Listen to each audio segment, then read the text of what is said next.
Could you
football game this evening, so we're excited to bring it to you. Joe Marinelli alongside Slam and Sammy Fritz will join me in just a little bit, but on the other side of the pregame show, we'll have the last time out for Bangor as they took on Bethlehem Catholic. We'll also have Coach Trembler's interview with Slam and Sammy Fritz on this upcoming game against the Slaters. We'll also have the keys to the game as well for both teams. So stick around. You're listening to Saturday Night Football only on Penn Sports Radio. Nutripoli Bank is the bank you and your family have come to know and love. That's because Nutripoli Bank treats each and every customer as an individual, encouraging them to dream big and reach for their goals. Since 1910, Nutripoli Bank has ensured the financial well-being of all their customers. When you're ready to take that first step, Nutripoli Bank will be right by your side. Nutripoli Bank has 3 locations in the Lehigh Valley, Nutripoli, Overfield, and Emmaus. As a community bank serving the Lehigh Valley for over 100 years, Nutripoli Bank knows how important it is to offer their customers the convenience of cutting-edge banking technology coupled with a local presence that only a true community bank can provide. That's why Nutripoli Bank's mobile banking app, online banking platform, and website are all designed to meet your modern banking needs. For more information, go to NutripoliBank.net. That's NutripoliBank.net. Back here, Saucon Valley High School, the location. Joe Marinelli alongside Slam and Sammy Fritz for this one here on Penn Sports Radio. It's a different kind of evening, Saturday night football here, high school football, as the Panthers of Saucon Valley taking on the Slaters of Bangor. Sam, how are you, my friend? Ready for some football this evening? I cannot tell you how great it feels to finally be hearing Slam and Sammy Fritz yet again after all these months. What has it been, 8 months since my last broadcast? I got some rust to shake off here, buddy. Exactly. But I'm feeling good. You know, with the state of the world right now, it's just absolutely fantastic to have all of us out about getting some football in. Saucon Valley especially, I have to imagine, is impatient as all get out to get this game underway as they had their first week delayed. Canceled. And that was my question coming into this was, what's the message for Coach Trembler going into this game with, a shortened season, you could say, and battling the pandemic and everything and trying to just play a football game? What's his message to his team this evening? Yeah, and I think you'll see it when we get into the interview that I conducted with him earlier this week, but it's honestly just been concentration. At the end of the day, despite what's going on around football, football is football. He's making them concentrate on the game the same way it would be played. Sure, there is some added pressure this season with a shorter season. You only got 5 games now. You're supposed to have 6. One of them's already been taken away from you. So now every single game you play is immediate playoff implications, especially for a high school football team. That's a lot of pressure, but at the end of the day, football's football. You got to go out there and play the game to the best of your ability the way you would be, whether it was week 1, week 10, whatever. So the last time out for the Slaters, they took on the powerhouse Bethlehem Catholic, lost 42-7. They had 91 yards through the air and 26 carries of 36 yards on the ground. They struggled to get the offense going. That's probably going to be their key tonight, Sam. Yeah, I think absolutely. If you're prepping for Bangor especially, you're prepping to stop the run game. You're prepping to stop the pass game. The run game was stopped pretty quickly in its tracks. Of course, you want to make sure you keep that aspect of your defense up. But, a majority of Bangor's yardage last game came off of 4 passes. And it really only came off of 2 receptions to the same receiver, C.J. Miles. And speaking of those two receptions to each receiver, C.J. Miles had 2 receptions, 81 yards receiving, led the team in that. And then Jared Reddo, 2 receptions for 10 yards. So really, like you just mentioned, Slaters really got to get the ground game going as well. That will open up the pass game as well for the Slaters. Again, a change in starters as well. Joe Gentile, who was the starter last week for the Slaters. It'll be Eric Strippa, tonight. And is this a change of scenery? What will be the key for tonight for them with him? I have to imagine they gave him 1 pass last game. It was a completed pass. I have to imagine, honestly, they're just looking to keep that kind of getting those rotations in. For a team, especially like Bangor, you've got room to experiment. You lost your first week. Something obviously needs change in the equation. Maybe the quarterback situation is it. Giving Stribba some attempts, giving him some rotations might give your team some momentum. And also, at the very least, it gives Saucon something to not be prepared for. Yeah, Stribba's really going to have, his hands full tonight. Saucon Valley, however, also has the nervous edge of first just wanting to get a game under their belt, but also this is their first game of the season. This is their first time playing a different opponent other than themselves in practice. I have to wonder, and in my opinion, it absolutely is an absolute benefit. You're coming into your first game of the season against a team that's already lost. Now, that happens in sports like basketball, baseball, etc. In football, pretty much everybody starts on the same page, you know what I mean? So I have to imagine, if Saucon's feeling anything getting into this first game, it's a little bit of confidence. I mean, this team against Bethlehem Catholic lost 42-7. So 42-7 last week, and then you've got Saucon Valley, who has a pretty good team. You know, a lot of the same players returning from last season, a little bit more older, a little bit more aged, a little bit more grown. You know, if I'm the Saucon Valley Panthers team, I'm feeling confident going into this game. So it'll be the starter, Dante Mahaffey. He is now the junior. He's played 11 last season. He played 11 games. He threw for 473 yards, 7 touchdowns, a QB rating of 80.9. So the junior, now the upperclassman, looking to lead this Panthers team this evening against the Slaters of Bangor. Again, kind of a lot of weight on his shoulders going into the night, being his first game. Yeah, you know, you can say it for absolutely every player that's going to be on the field, weight on everybody's shoulders, but it's one of those things of just, I'm sure you're going to get a couple of snaps under your belt. You're going to kind of get through the motions, and all of a sudden you're going to feel like you're back at home. The only thing that I could think might feel foreign to any player on the field today is the lack of fans in attendance. In theory, Joey, this game is being put on just for us. We're the spectators of the game. And the cheerleaders are here for us as well. Yes, that is true. Cheering us on here as we're up here. We are not in the press box, however. We should describe our scene as well. Like Sam mentioned, no fans are here.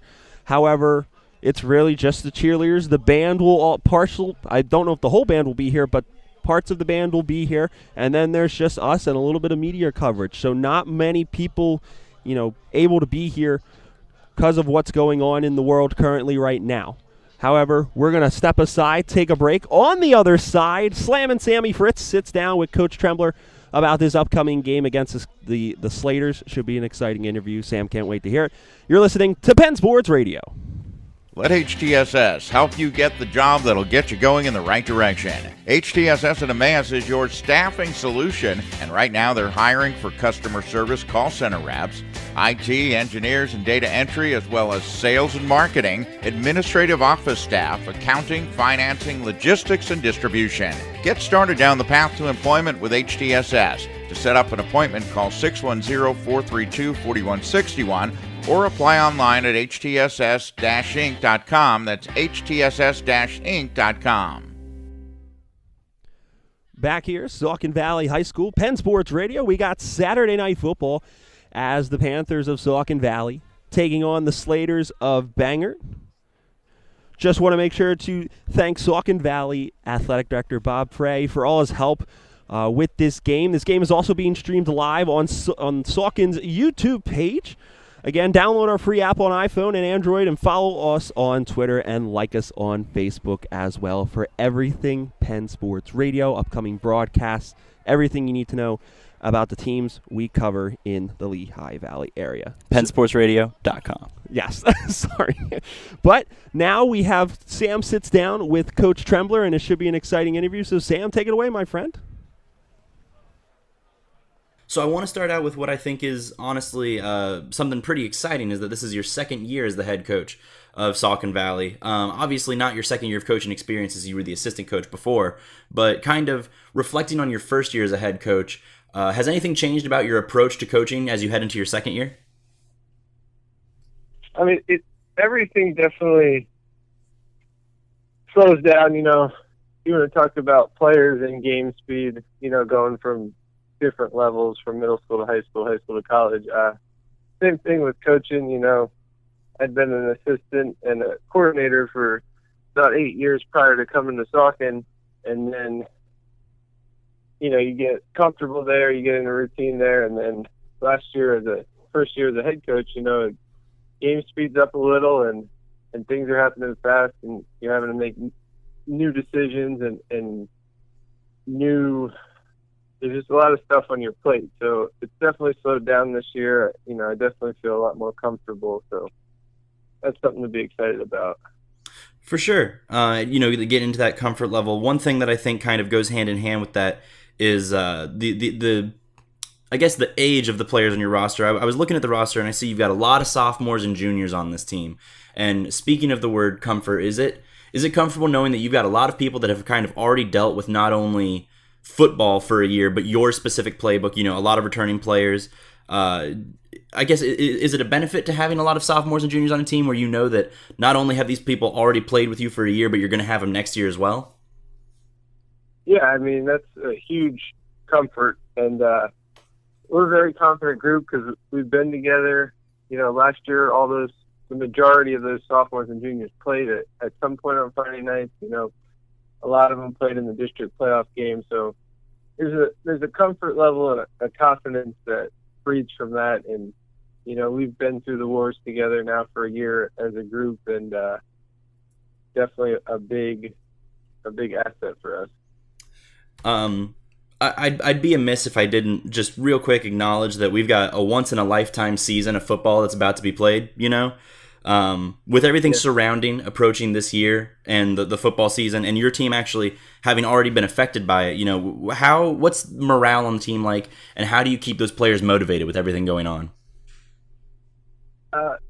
I've been trying to hammer home from the get-go that we need to focus all our energy on what we can control, because if we focus on what we can't control, we won't have any energy left for the times that we can control things. And they've done a great job of staying as focused as they can be for, high school kids with all these interruptions. And, we had the case that took away our scrimmage in our first game, and then we were ready to get back on Tuesday, then the school closed for a couple of days. So, morale is as good as you'd expect, and they're excited to get back on the field and get back to it. And, we've just been we've been having Zoom meetings every day this week and going over the game plan and, just trying to keep them engaged and trying to stress the importance of the unique task we have in front of us this week of being off for almost 2 weeks and then practicing for 2 days and then playing in a game, and try to understand what they needed to do on their time by themselves to prepare their bodies and get ready to go. So it's a unique season, and this is a unique experience this week within the season. You bring up Zoom meetings. I mean, has there been any challenge adapting to, from a coaching standpoint, I should say, has there been any challenge adapting to kind of reworking your approach to talking to your athletes? You're used to such a face-to-face interaction and kind of getting to be around everybody all the time, and now you have this distance between you and your players. Has that been a challenge this season? Yeah, I mean, definitely a challenge in the aspect that it limits what you can really do, and they're kids, they're teenagers, and they don't want to sit in front of a computer screen forever, and so we try to go in shorter bursts. And we've been doing it since April, though, because we've been installing new schemes on both sides of the football, so we had to get started early with the Zoom stuff, and we've gotten used to it. And it gets, even to me, it drags on in a while, and I'll be very excited to get off Zoom and onto the field today. Yeah. You brought up new schemes in approach to football, and I think that's a perfect transition in going towards talking about your opponents on Saturday, Bangor. So specifically, I want to talk about the passing game in Saucon Valley, as last year this team did not pass much, averaging only about 6 pass attempts per game. And to be honest, that stat actually comes from a couple of outliers, one of those outliers being Bangor, who you passed the most against last season. Any reason specifically why this team was on your radar for being a team to really try and hit the pass with?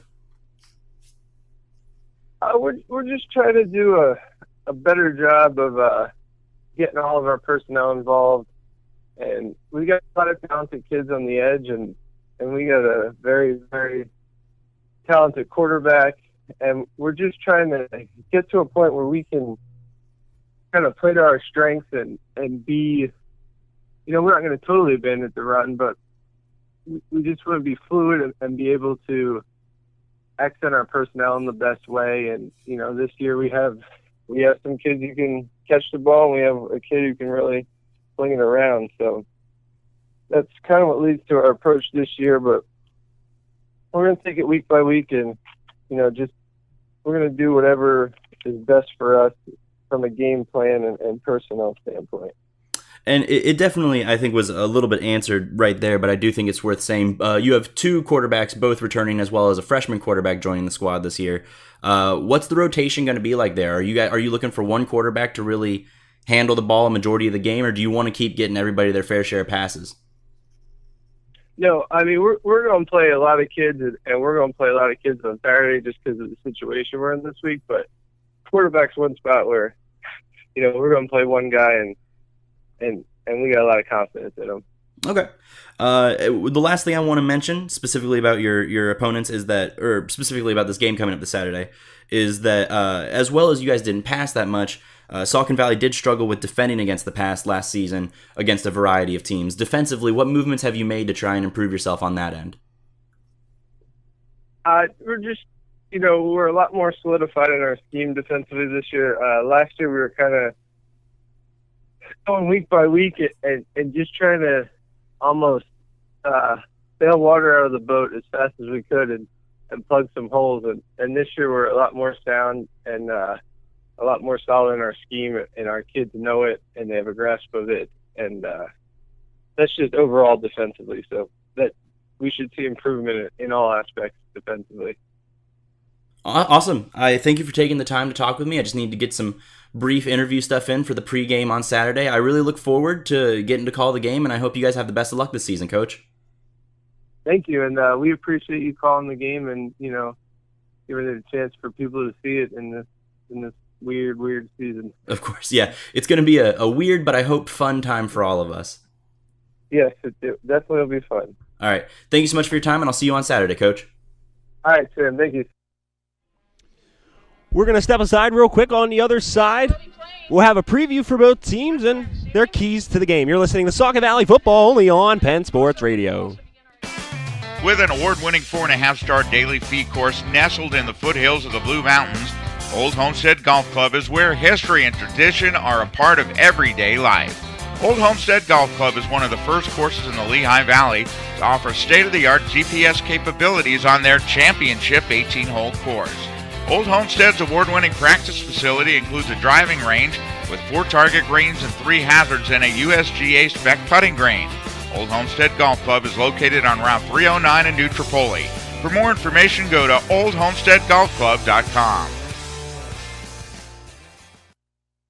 The team at Rooted Salon strive to welcome you into their warm and cozy setting. That's right, Rooted Salon is now open and accepting new clients as they follow all CDC guidelines. Founders Caitlin and Brandon have built their team based on experience and customer service. Each stylist is highly skilled in the newest trends and can handle your styling needs for your entire family. The team here at Rooted has one goal: to give you the hair you've always wanted. Rooted Salon is located at 6636 Hamilton Boulevard in Allentown. To make an appointment, visit salonrooted.com or call 484-860-3060. New Tripoli Bank is the bank you and your family have come to know and love.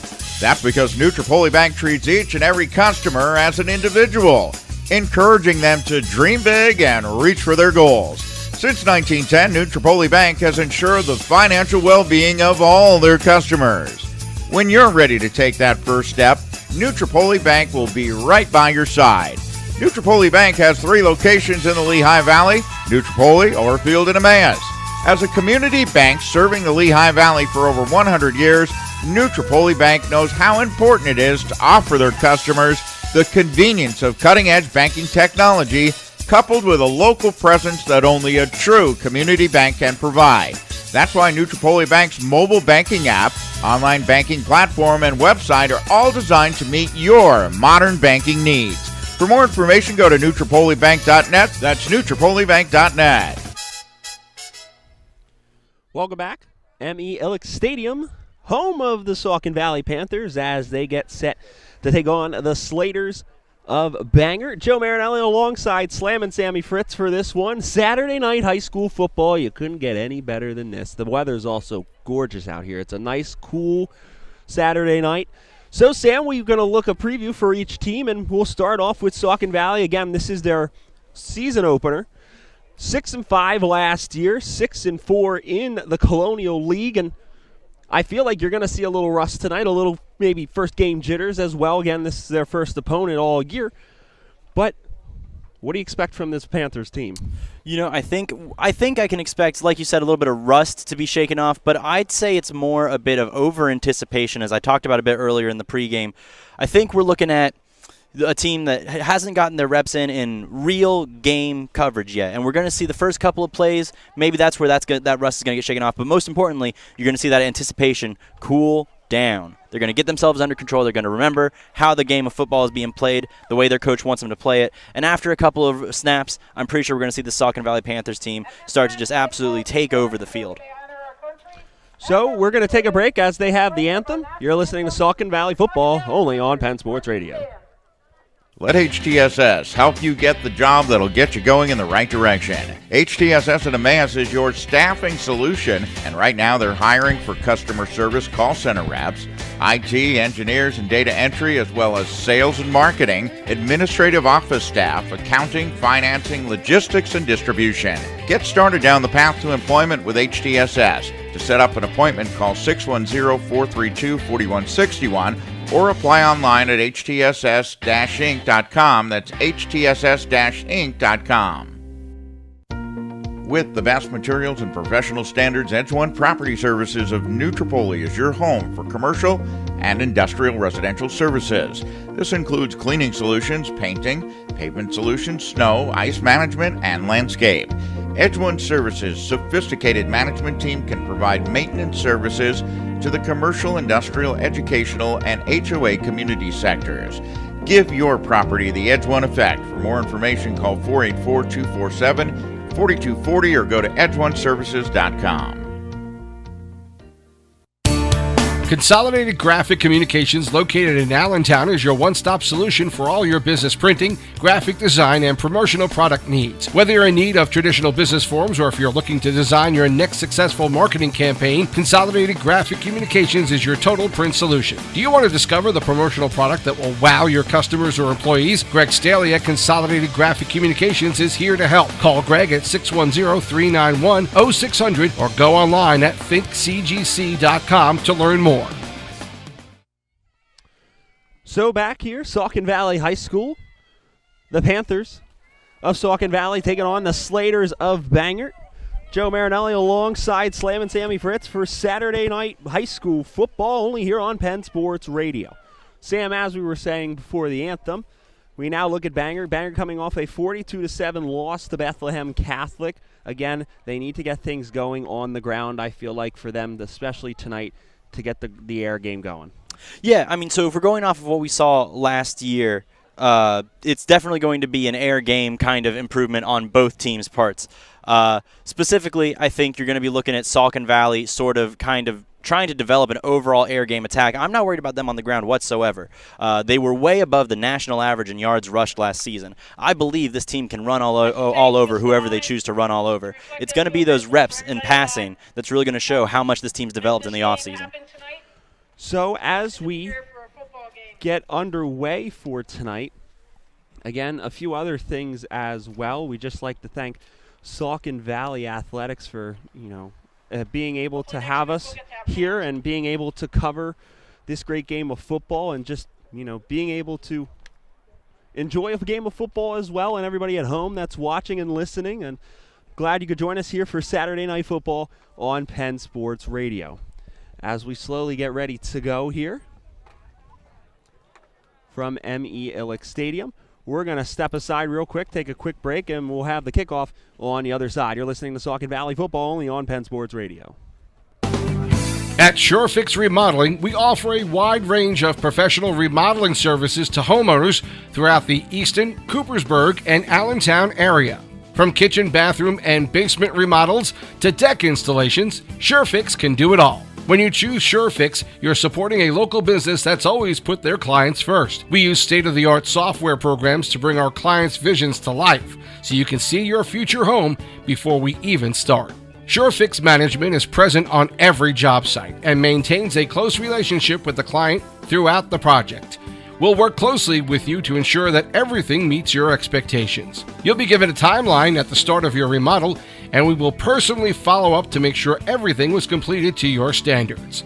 To learn more about SureFix Remodeling or get a free estimate, Give us a call today at 610-392-0990 or visit our website, shorefixremodeling.net. Let HTSS help you get the job that'll get you going in the right direction.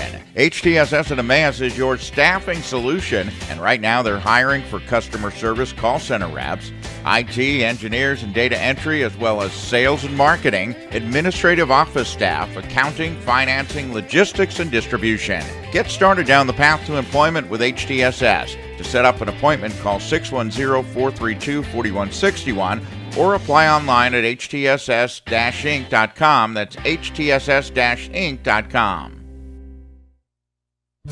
Shadler Yesco Distribution is a full-service distributor offering products and solutions for the electrical industry from 21 locations throughout Pennsylvania. From lighting design to energy analysis to automation support and datacom solutions, the team at Shadler Yesco has specialists with real-life experience to support your business needs. With over 260,000 square feet of inventory across the state and thousands of products from the industry's most trusted manufacturers, quality products are delivered fast. For local needs, visit them in Allentown at 256 West Walnut Street, open Monday through Friday, 7 a.m. to 5 p.m., or check them out online at sydist.com, 24 hours a day, 7 days a week. Not looking for electrical supplies, but would love a rewarding career? Shadler Yesco is hiring product specialists, sales and customer service reps, material handlers, office personnel, and more. Visit sydist.com/careers. Shadler Yesco Distribution Incorporated is an equal opportunity and affirmative action employer. Shadler Yesco is a proud sponsor of Allentown Central Catholic Athletics.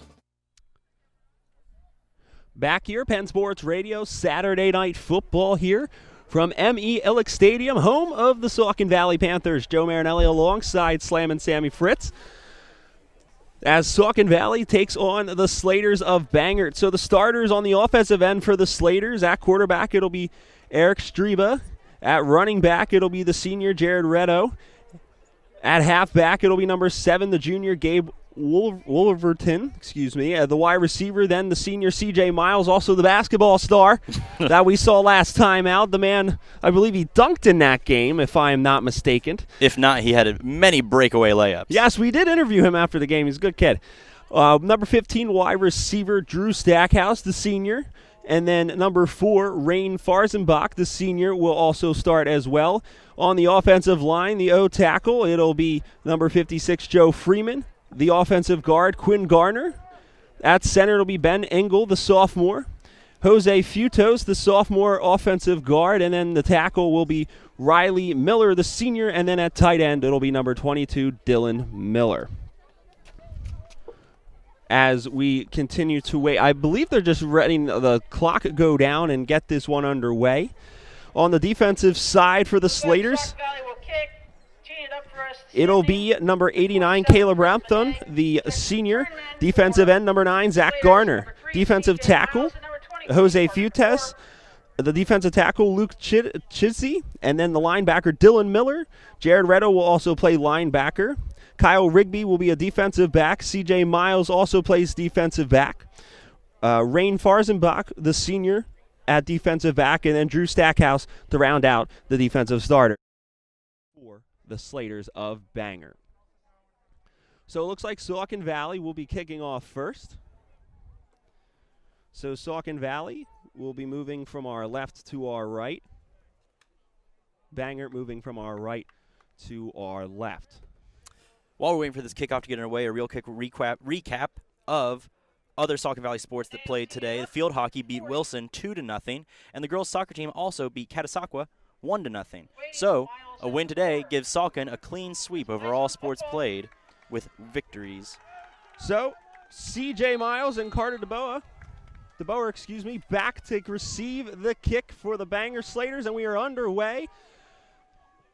As DeBoer then gets it at about the 20-yard line, he then is tackled at roughly the 28-29. They're going to mark it at the 28, and that's where the Slaters will start their drive.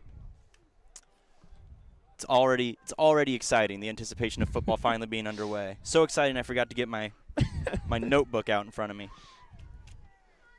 Calling signals for the Slaters. So, 10, Eric Streba. So the sophomore Eric Streba First down from the 28. will set up shop, 1st and 10 from their own 28-yard line. He will be in the gun. He's got 2 wide receivers to his right. He takes the snap. He's going to hand it off. It's going to be a run. A first down and more, and the tackle is made at about the 40-yard line. Jared Retto, the senior, with the carry. And it'll be a first down for Bangor. It's all as I was saying. There's a lot of anticipation to get out of the way. A lot of, it's going to be a weird feeling getting back into a non-scrimmage scenario. First and 10, ball at the 40-yard line for the Slaters. As Streba is in the gun. He sends a wide receiver in motion. He then hands it off to Rito again, and he's got another first down and more. He's then to the 40. He's to the 35. He's to the 30, out of bounds. And another first down for Bangor. That's rough. 2 carries. Oh, flag on the play, though. A flag was thrown. There's a flag just inside the 35. Rito on 2 carries, 60 yards already. That's something that you're not going to be able to allow much longer. So there is no flag on the play. Ball will be at the 30-yard line of Saucon Valley territory. The Slaters moving the football quickly here. As Streba is in the gun once again, he's going to hand it off to Rito. Rito's going to get maybe a yard or 2. I think they're going to give him 2 there. You can see Bangor's trying the if it ain't broke, don't fix it approach. But now might be time to actually try and throw a different weapon into the offensive playbook. They're going to give him a yard there, so it's going to be 2nd and 9. Ball on the 29-yard line. So now Streba is in the gun once again. He's going to take it himself. And he's going to get a few yards there. He gets to at least the 25-yard line. Tackle is made by Ty Census. Census, both offensively and defensively, is going to be a powerhouse to watch out for. I remember last season he played real well. I got to imagine he's only improved going into, I believe, his senior year, correct? Spotted 25, 3rd and 5. So it'll be 3rd and 5 for Bangor. Junior year. Ball on the 25-yard line. He then hands it off, or fakes the handoff, and Streba's going to run with it, and he's going to get inside the 15. They're going to mark it at about the 11 or 12-yard line. I believe it's going to be the 11. Check that, 12-yard line, but it'll be a 1st and 10 for the Slaters. First down, Slaters. 10 minutes left to go here in this first quarter. No score so far, but the Bangor Slaters are moving. Streba, he is in the gun. He then hands it off to Rito. It's happening in a dangerous situation. David Osmond makes the tackle there. It's happening in a dangerous situation, but Saucon is starting to adapt. They're starting to stop this run quicker and quicker each time. They're getting there. Unfortunately, it just happened a little too late, and we're looking at a red zone play here for Bangor. So, 2nd and 9 for the Slaters. Streba then hands it off to Rito. Rito, I believe maybe, I don't think, maybe gets a yard there, roughly. Yep, they moved it up just a marker. So it'll be 3rd down.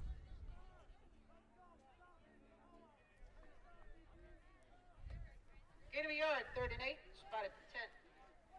So ball at the 10-yard line, 3rd and 8 for the Slaters. 8:55 and counting left to go here in this first quarter. Season opener for the Panthers of Saucon Valley.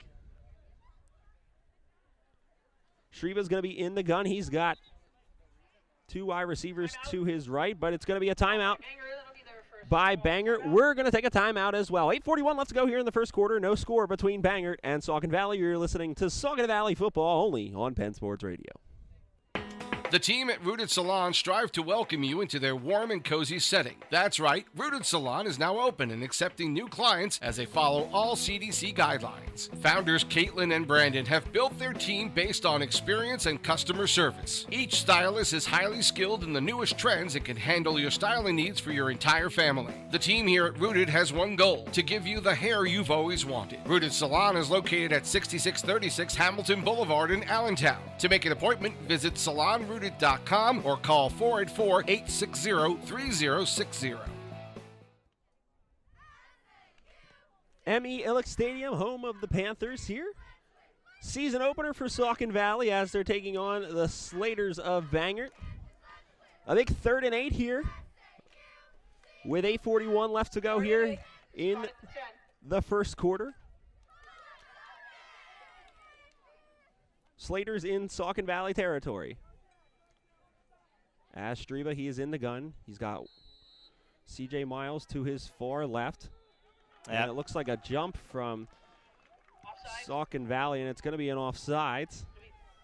3rd down and 3. Trying to see that number down there. 5-yard penalty there. It's going to make it 3rd and 3. Looks as though we're looking at number 80, Michael Cordes for Saucon Valley. Jumped the line a little bit early on that one.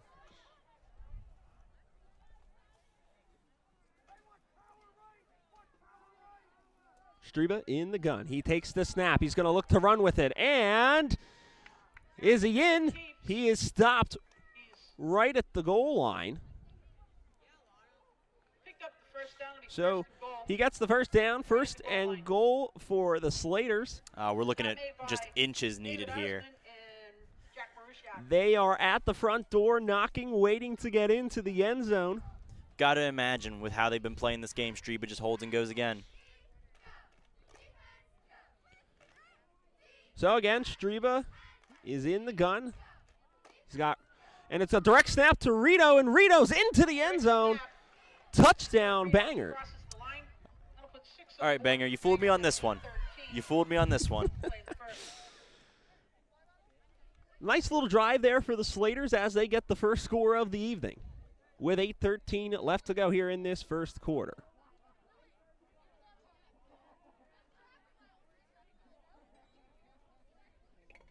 Caleb Ramthun set for the extra point. The snap, ball held, kick is up, and the kick is good. 7-0 here, Bangor up early on the Panthers of Saucon Valley. We'll step aside, 8:13 left to go here in the first quarter. You're listening to Saucon Valley football only on Penn Sports Radio. Let HTSS help you get the job that'll get you going in the right direction. HTSS at Emmaus is your staffing solution, and right now they're hiring for customer service call center reps, IT, engineers, and data entry, as well as sales and marketing, administrative office staff, accounting, financing, logistics, and distribution. Get started down the path to employment with HTSS. To set up an appointment, call 610-432-4161 or apply online at htss-inc.com. That's htss-inc.com. Back here, Saucon Valley High School, the location. Saturday night high school football here on Penn Sports Radio. Joe Marinelli, Sam Fritz here, bringing you the coverage. A 1-yard run by Jared Rito as Bangor punches their first points of the evening. Rito, Miles, and Streba all off to hot starts, to say the least, on the run game. Rito, 4 carries, 65 yards, 1 touchdown. Great start offensively for Bangor, but it's all in the response. Now we get to see Saucon Valley's offense for the first time this season and see how they've developed as a squib kick gets buffed. Yes, a squib kick. It's pretty much a direct kick right to, to number 80, Michael Cordes, the tight end. And he just falls on it, so it's actually good field position for the Panthers. They'll start their drive at their own 38.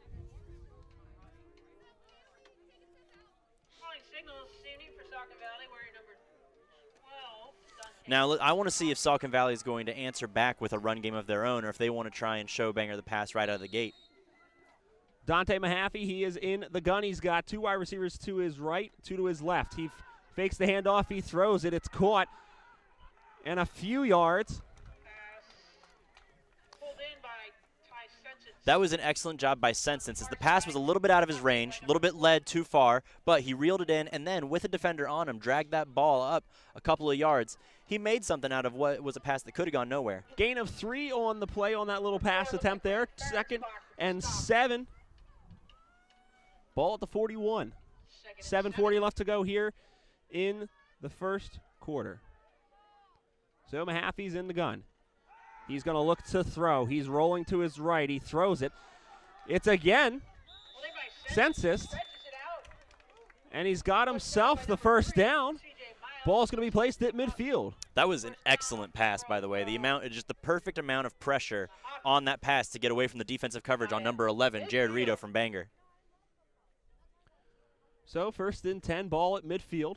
7:26 left to go here in the first quarter. Bangor up 7-0 from a 1-yard run from Jared Rito. So in the gun all by himself is Mahaffey. He takes the snap. He's going to look to throw. He throws it again. I believe that's Census. He gets a yard or two. I believe he gets to the 48. They're going to mark him at the 49, but now Bangor's saying they have the football, but Mahaffey down by contact before losing the football. So 2nd and 9, ball from the 49-yard line, as now they technically are officially in Slater's territory. These short, snappy passes are going to pay off when they do finally decide to go to that run game. As Bangor's defense is getting acclimated to spreading out to cover the pass, it's going to open up a run eventually. So Mahaffey is in the gun. And he's going to take it himself, and he gets the first down, and Moore gets down to the 35. Don't say I didn't tell you so.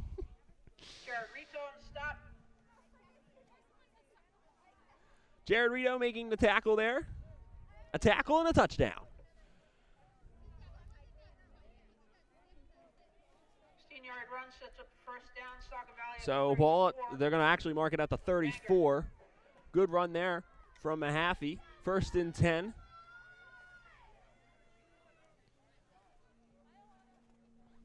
Mahaffey in the gun. He's got 2 wide receivers to his right. He takes the snap. He fakes the handoff. He's going to look to throw. Now he's being pressured, and he's going to be taken down by a few Slaters. Sack is made by Zach Garner, the sophomore, or the senior, excuse me, and Dylan Miller, the linebacker, in on to help with that one as well. I'm liking the start. It's not nearly as quick as Bangor did, but it's consistent. They're getting places. That's the first time Saucon's been stopped. But, again, with the hot streak that Mahaffey's on already as quarterback, 3 for 3, I got to imagine they feel secure in going to a 2nd and long pass right now. So ball is now at the 40 of Bangor. It's 2nd and 16. Mahaffey is in the gun. He's got 2 wide receivers to his right, 1 to his left. He takes the snap. He's going to look to throw. He was looking downfield. Now he's going to roll with it. Throws it. It's incomplete. Meant for Alexander Magnotta. Again, sophomore. Bangor's playing good defense here. That snap looked like it might have been a little bit wild coming out of the center's hands. I'm not trying to use snap 2 times in the same sentence. A long 3rd down for the Panthers. 3rd and 16 to be exact. The ball is at the 40. 5:25 left to go here in the first quarter. 7-0 Bangor up on Saucon Valley. So Mahaffey's going to be in the gun. He's got 3 wide receivers to his right, and he's going to have 1 to his left. He's looking at the sideline and looking at his signals, and now there's a flag, and it's going to be a delay of game. I believe nobody was paying attention to the play clock, and so that's going to be a loss of some yards there. Now it makes it even tougher for the Panthers. As now it's going to be 3rd and a long 21 yards for the Panthers. Now we're really going to see if Mahaffey's got a good pass play downfield. Or a potential screenplay.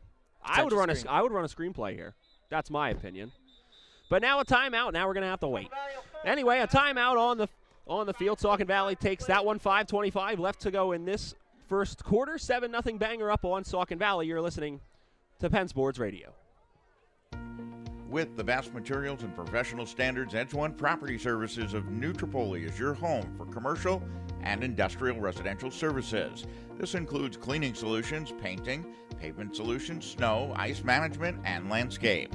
Edge One Services' sophisticated management team can provide maintenance services to the commercial, industrial, educational, and HOA community sectors. Give your property the Edge One effect. For more information, call 484-247-4240 or go to edgeoneservices.com.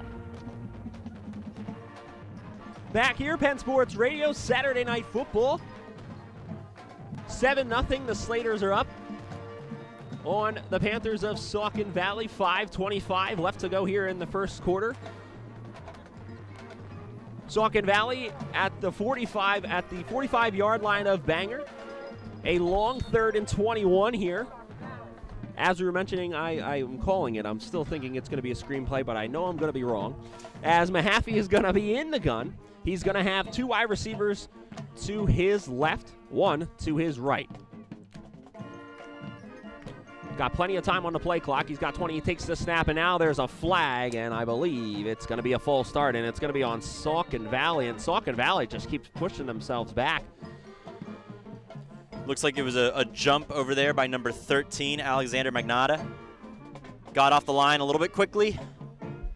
Needs to settle back in. Just a little jumpy. You know, I mean, it's kind of like I called it at the beginning of this game. I think there's a lot more anticipation than there is nerves. That anticipation's got to cool off sometime. Unfortunately, it's costing them a lot of yards. I mean, it's in penalties alone on this one drive. It's cost them 15 yards. So, 3rd and 26. Now they are backed up to midfield. They were at the 34-yard line at one point. Now Mahaffey is in the gun. He's got 2 wide receivers to his left, 1 to his right. He takes a snap, and now it's just going to be a handoff. And it's going to be stopped there. Joshua Torres, the sophomore, gets a few yards, but I don't even think he got a yard. No, he got 2 yards on the play.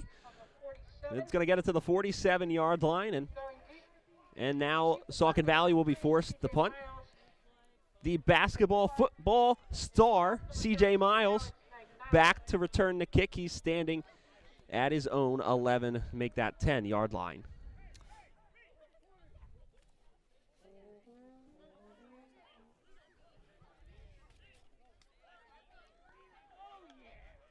As we await the kick, but now I believe I just saw the full start. I believe that's going to be on.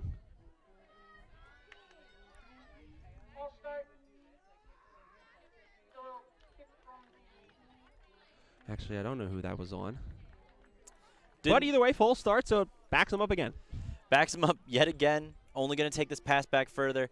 And I think I was going to save it for when they switched sides and the defense was back out on the field. But basically what I'm looking to say here is this is the time when the deep breath, and I'm speaking very physically, very literally, the deep breath is essential here. Right. When that defense gets back out on the field, deep breath, get everything back in order. Kick is away. It bounces at about the 21. It stops right at the 20, and that's where Bangor will start their drive. Bangor the last time out, a 1-yard run by Rito. Pretty much ran the ball. I believe they ran the ball the entire drive, but again, not a single pass last offensive drive. line blocked well. I think it's all going to come down to, especially if we're looking for a shift in the momentum of this game, stopping them on this very first play. So 4:30 left to go here in the first quarter. 7-0 Bangor looking to add more to their lead as they start their drive at their own 21st and 10.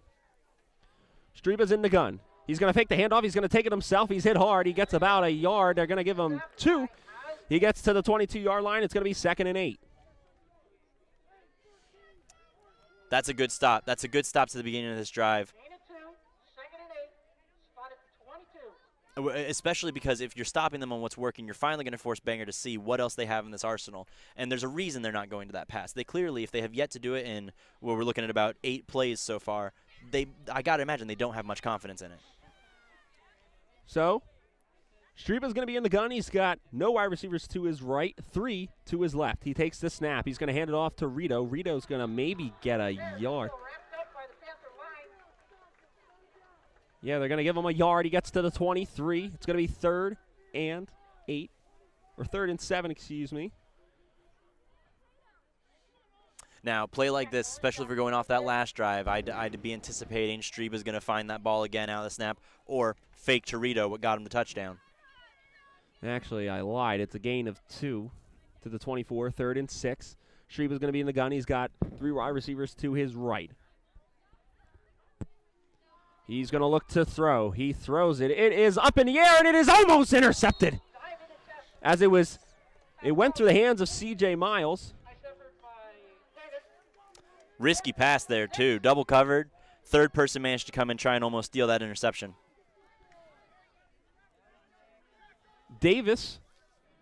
the running back as well as the defensive back almost with the interception there. So Bangor will be forced to punt. Good stop here for Saucon Valley. Maybe a momentum booster as well.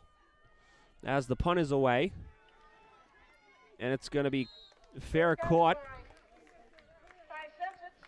Ty Census. Fair catches it at about the 45-yard line of Saucon Valley, and that's where they'll set up shop. 3:04 left to go here in this first quarter. Slaters of Bangor up 7-0 on the Panthers of Saucon Valley. Joe Marinelli alongside Slam and Sammy Fritz bringing you Saturday night high school football here on Penn Sports Radio. All right, so the defense took that deep breath. The offense didn't get as much time to breathe, so let's hope they manage to take 1-2. Good defense leads to good offense, as they always say. Mahaffey in the gun.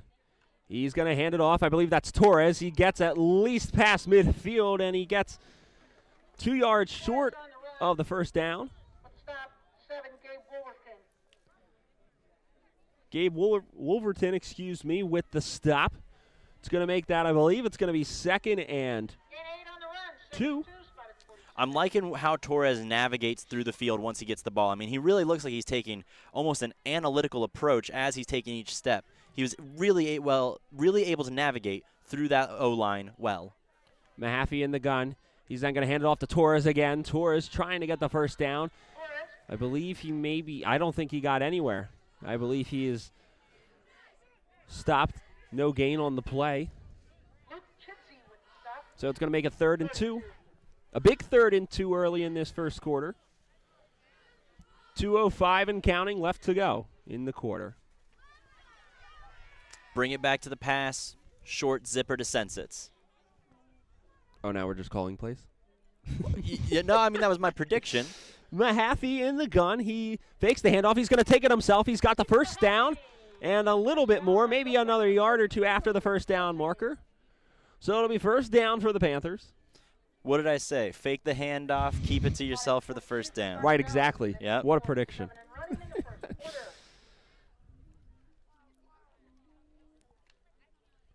So Mahaffey, he's going to be in the gun. He's got 1 wide receiver to his left. He's got 3 to his right. Torres with him in the gun. He takes the snap. He's going to look to throw. Here comes the rush, and he's gobbled up. And that's Zach Gardner again, his 2nd one of the night. Yeah, lots of pressure early on. Mahaffey saw it coming, but unfortunately was not going to be able to navigate out of that pocket fast enough. Zach Gardner, what was so amazing about his sack there, he really jumped off the line there. Able to beat his man and get to Mahaffey. So 1 minute left to go here in the first quarter. 2nd and 15, ball at their own, or ball at the Bangor 48-yard line for Saucon Valley. Mahaffey, he is in the gun. Just 1 receiver to his left. He will take the snap. He's going to look to throw. He throws it downfield and has his man, but it's dropped by Constantine Donahue. Goes right through his hands. Incomplete. It'll make it 3rd and 15. He would have had the first down if he caught that. Literally slipped right through his hands. Very lucky number 21, Kyle Rigby for Bangor, was focused more on stopping the receiver than going after the ball, as there was a little bit of time that an interception could have been possible there. 43 seconds left here in this first quarter, 3rd and 15. Nobody in the backfield as Mahaffey is in the gun. He takes the snap. He's going to look to throw. He's getting chased. He's rolling to his right, and he's going to run and get past the 40-yard line, but he's going to be short of the first down. Had no one to throw to, so the man took it himself. It'll be 4th down. Saucon Valley offense looking like they're still out there. But also, I believe they're going to let this roll to the end of the first quarter.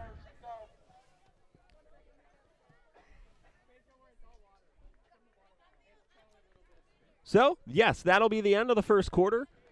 Bangor up 7-0 with a Jared Rito 1-yard run as we head to the second frame. You're listening to high school football only on Penn Sports Radio. Nutripoli Bank is the bank you and your family have come to know and love. That's because Nutripoli Bank treats each and every customer as an individual, encouraging them to dream big and reach for their goals. Since 1910, Nutripoli Bank has ensured the financial well-being of all their customers. When you're ready to take that first step, Nutripoli Bank will be right by your side. Nutripoli Bank has 3 locations in the Lehigh Valley, Nutripoli, Orfield, and Emmaus. As a community bank serving the Lehigh Valley for over 100 years, Nutripoli Bank knows how important it is to offer their customers the convenience of cutting-edge banking technology coupled with a local presence that only a true community bank can provide. That's why Nutripoli Bank's mobile banking app, online banking platform, and website are all designed to meet your modern banking needs. For more information, go to NutripoliBank.net. That's NutripoliBank.net. Back here, M.E. Illick Stadium, home of the Panthers, as we start the second quarter with a 4th and 5 as the Saucon Valley Panthers offense still out there. So Mahaffey, he's going to be in the gun. He's got 3 wide receivers to his left as they are at the 38-yard line of Bangor. He takes the snap. He fakes the handoff. Now Mahaffey's going to run with it, and he's going to be short of the first down, and it's going to be a turnover on downs, and the ball will go back to the Slaters. It's rough because you want to see him make that conversion. However, Saucon Valley offense did look like it was connecting a little bit more there. I mean, as long as the defense can come out and keep improving on where they were in the first drive, which if the second drive is any indication, they have now really hit their stride, offense is sure to follow. And both defenses have had chances to get turnovers. Absolutely. And momentum changes so close to happening there. So the 37-yard line as they'll hand it off to Rito as Bangor starts their drive. Gain of about, I want to say, 5.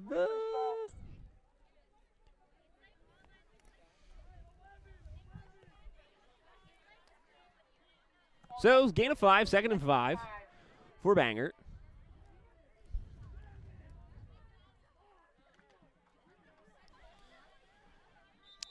Saucon Valley's trying to make a quick change. They got to call a timeout as they weren't going to get it done in time. So we're going to step aside real quick and take a timeout as well. 11:22 left to go here in the first half. 7-0 Bangor up on Saucon Valley. You're listening to Saucon Valley football only on Penn Sports Radio.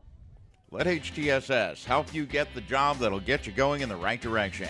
HTSS at Emmaus is your staffing solution, and right now they're hiring for customer service call center reps, IT, engineers, and data entry, as well as sales and marketing, administrative office staff, accounting, financing, logistics, and distribution. Get started down the path to employment with HTSS. To set up an appointment, call 610-432-4161 or apply online at htss-inc.com. That's htss-inc.com. Back here, Penn Sports Radio. The Panthers of Saucon Valley taking on the Slaters of Bangor. Bangor up 7-0 on a Jared Rito 1-yard touchdown run. 11:22 left to go here in the second quarter. Joe Marinelli alongside Sam Fritz. Again, you can also watch this game live on Saucon Valley's YouTube page and listen to us at the same time. So it'll be a false start on Bangor as they're trying to get their drive going here. And that, I believe, is the first flag on Bangor this game so far. So now that's back to the 37-yard line, so forget that run by Rito. It's now 2nd and 10 for the Slaters. If Bangor's offensive game plan is any indication, though, I wouldn't say we're going to be forgetting to run here on this next one. I think they're going back to it. Streba now in the gun. He then hands it off to Rito, and Rito is going to get, I believe he literally got those 5 yards back. So it'll be 2nd and 5. Ball back at the 42-yard line all again. 11 minutes left to go here in this second quarter. 7-0, Bangor up.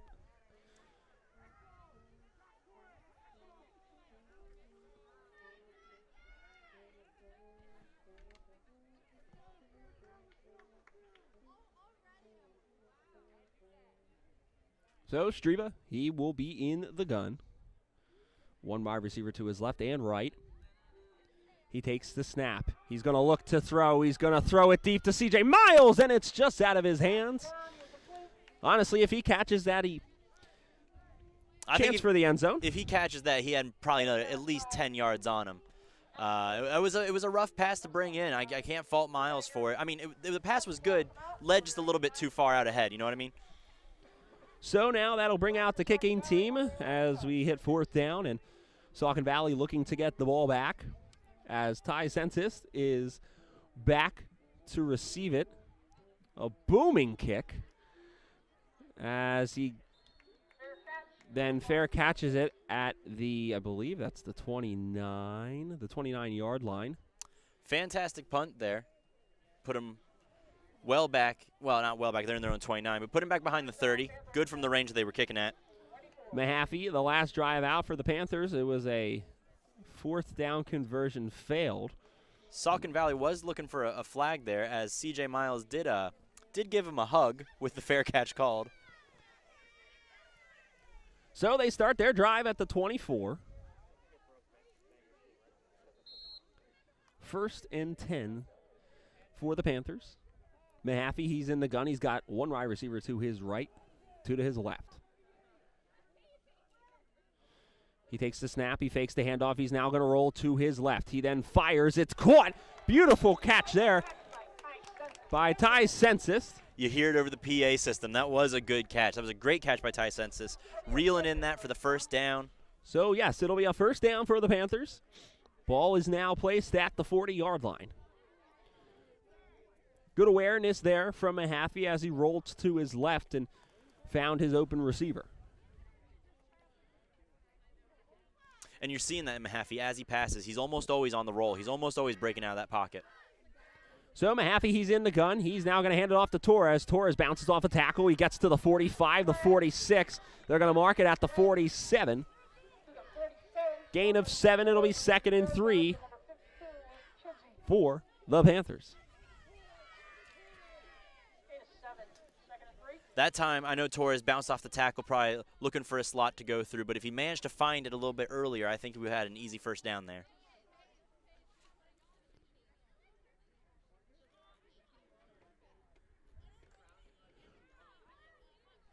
.9:20 and counting left to go here in this first half. 7-0 Bangor up on Saucon Valley. Saucon Valley looking to get some points this drive as Mahaffey hands it off to Torres. He's going to bounce off a tackle, get past midfield, get to the 45. He then drags down to, I believe they're going to mark it at the 41. Excuse me, but a great run by Torres. Another 1st down for Saucon Valley. Yeah, and Torres there especially found his angle real quick, got through, and the one thing that's impressing me about Torres is that it's never one person bringing him down. He's getting brought down by multiple defensive backs every single time, which means the one time he does break through and there's not a person in sight, you don't have to worry about anybody catching up to him. So Mahaffey's going to be in the gun. 1st and 10, ball at the 41. Hands it off to Torres. Torres, another good run, and gets a few yards there. I think they're going to give him 4 on that play. 3, excuse me. 2nd and 7. As our PA announcer has said, ball will be marked at the 38-yard line with 8:25 and counting left to go here in the 2nd quarter. Mahaffey is in the gun once again. He takes the snap. He fakes the handoff. He looks to throw. It's over the middle. It's caught. And it's going to be into the end zone for the touchdown is Ty Sensis for Saucon Valley's 1st touchdown of the season. Beautiful play there as it was single coverage. Ty Sensis beat his defender. Beautiful play there from Dante Mahaffey, and Saucon Valley into the end zone for 6. You know, Ty Sensis, not only with a great catch, the pass was led beautifully, but you love how Ty Sensis looked back, saw his defender tripped, and knew it was all the way to the end zone from there. Great overall field awareness from that receiver.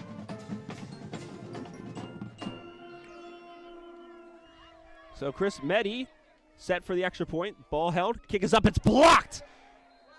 And it's recovered by Bangor, but it's blocked. So Bangor still hanging on to a 1-point lead, but a touchdown from Dante Mahaffey throwing to his wide receiver Ty Census for 6. So we're going to step aside. 8:11 left to go here in the second quarter. 7-6. Bangor up 1 on Saucon Valley. You're listening to Saucon Valley football only on Penn Sports Radio. Whatever stage of life and career you find yourself in, Valor Wealth Management can help you make choices to benefit your tomorrow. Located in downtown Easton, Pennsylvania, Valor Wealth Management consists of a team of advisors with experience in a variety of tools necessary for their clients' success. President Michael McGuire has over 20 years of experience working with clients in the Lehigh Valley. Check out their website, valoradvisor.com, and for further information, call 610-295-5593.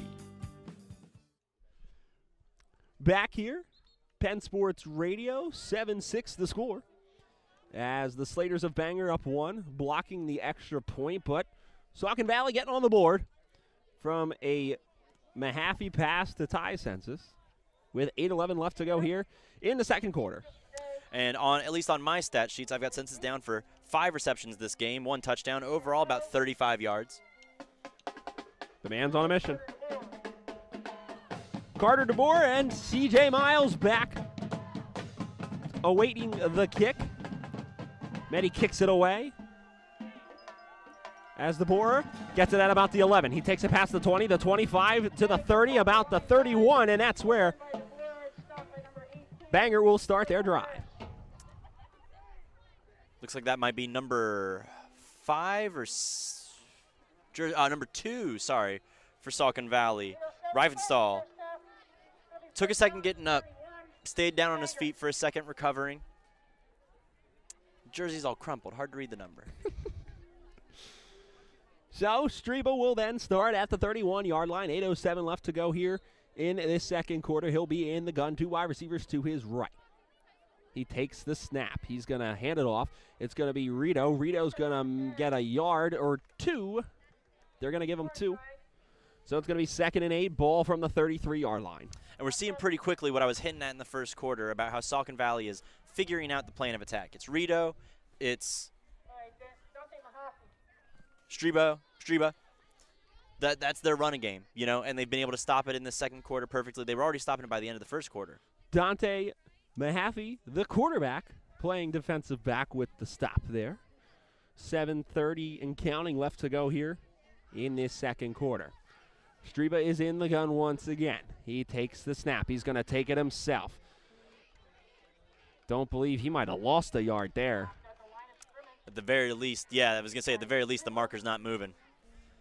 And, this is where when the other team's figuring you out, figuring out your game plan, Bangor's got to not be too scared to try and go to that pass again.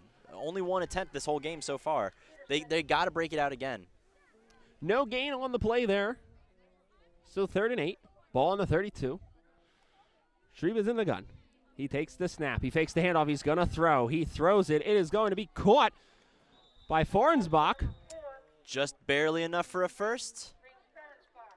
Yep, they're calling it a first. And it's going to be a first down for the Slaters. So that bumps them up to the 41, their own 41-yard line. 1st and 10, 6:40 left to go here in this second quarter as Bangor is up 7-6 on Saucon Valley.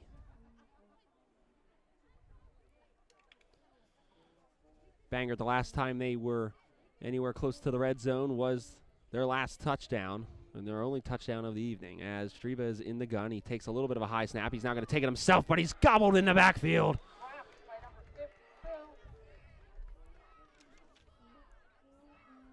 Loss of quite a bit, 3-4 yards.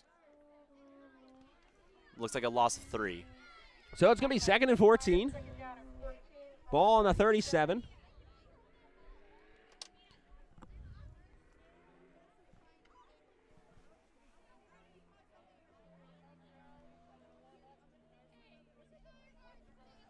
So Streba, he's going to be in the gun. He takes the snap. He fakes the handoff. He throws it. It's caught and tackled right away. So Miller with the catch. Going to make it 3rd and 4. Excuse me, it's going to be at the 47-yard line. So now that Bangor has brought the pass out, it's worked 2 times consecutively. I think now maybe they feel as though they've got Saucon Valley trapped in the other direction. Now they're not expecting anything moving on the pass, having a hard time adapting the other way. So Streba's in the gun. He then hands it off to Rito. Rito's going to get to midfield. Mark it at the 49-yard line. Officially, they are in Saucon Valley territory, and a first down.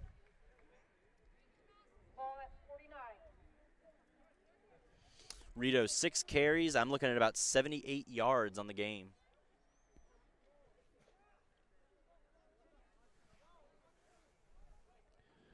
.445 left to go in the second quarter. 7-6 the score. Bangor up 1 on Saucon Valley. Streba's in the gun. He takes the snap, hands it off to Rito. Rito gets, they're going to give him 2 yards there.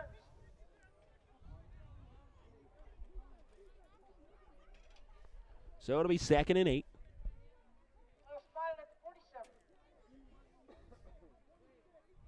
Ball will be marked at the 47-yard line of Saucon Valley. And with that, to give Rito a little bit more of context on the type of game that he's played so far, he's got 8 carries, now at about 80 yards, so 10 yards per carry.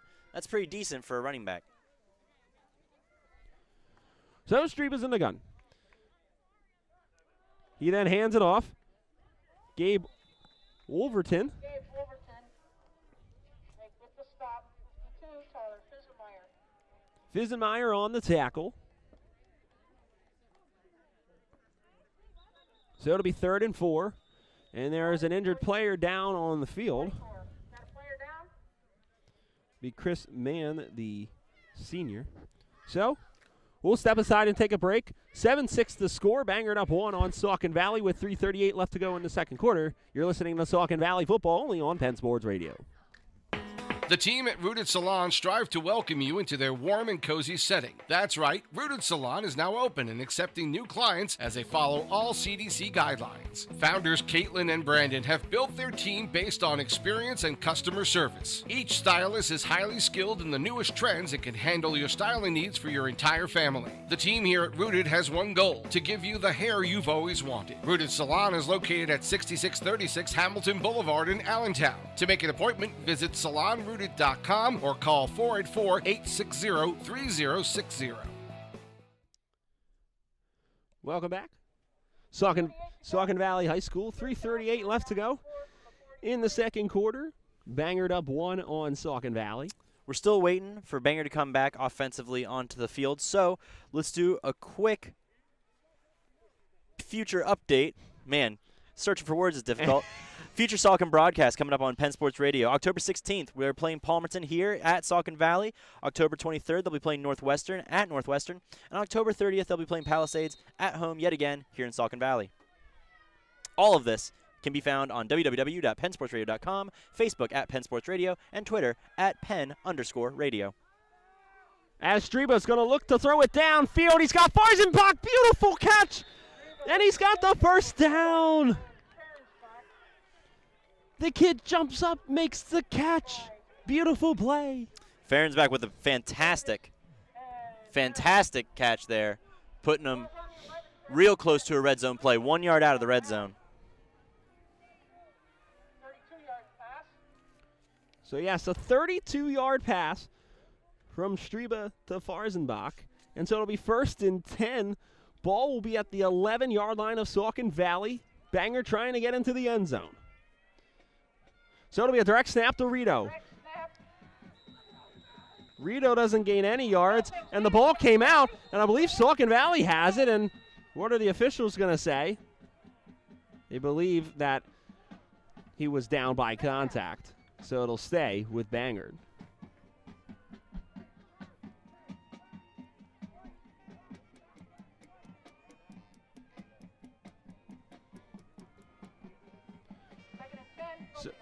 So no gain there on the play. It'll be 2nd and 10 for the Slaters. Ball still marked at the 11-yard line of Saucon Valley. 2:30 left to go here in the second quarter. Bangor up 7-6 on the Panthers. You know, you're really looking for a quick stop here, as it looks like Bangor will be taking another timeout. So we'll take a timeout as well. 2:18 left to go here in the second quarter. 7-6 Bangor up on Saucon Valley. You're listening to Penn Sports Radio. With the best materials and professional standards, Edge One Property Services of New Tripoli is your home for commercial and industrial residential services. This includes cleaning solutions, painting, pavement solutions, snow, ice management, and landscape. Edge One Services' sophisticated management team can provide maintenance services to the commercial, industrial, educational, and HOA community sectors. Give your property the Edge One effect. For more information, call 484-247-4240 or go to edgeoneservices.com. Back here, Penn Sports Radio, 2:18 left to go here in the second quarter. A 7-6 lead for the Slaters of Bangor over Saucon Valley, as this is the Panthers' season opener. Glad you could join us this Saturday evening on Penn Sports Radio. So 2nd and 10, Streba is in the gun. He's going to take the snap. He's going to fake the handoff, and then he's going to get gobbled up again in the backfield. This Saucon Valley defensive end playing well when they need to. And now with 2 consecutive runs stopped behind line of scrimmage, that's going to move Streba back to under 10 yards total rushing this game.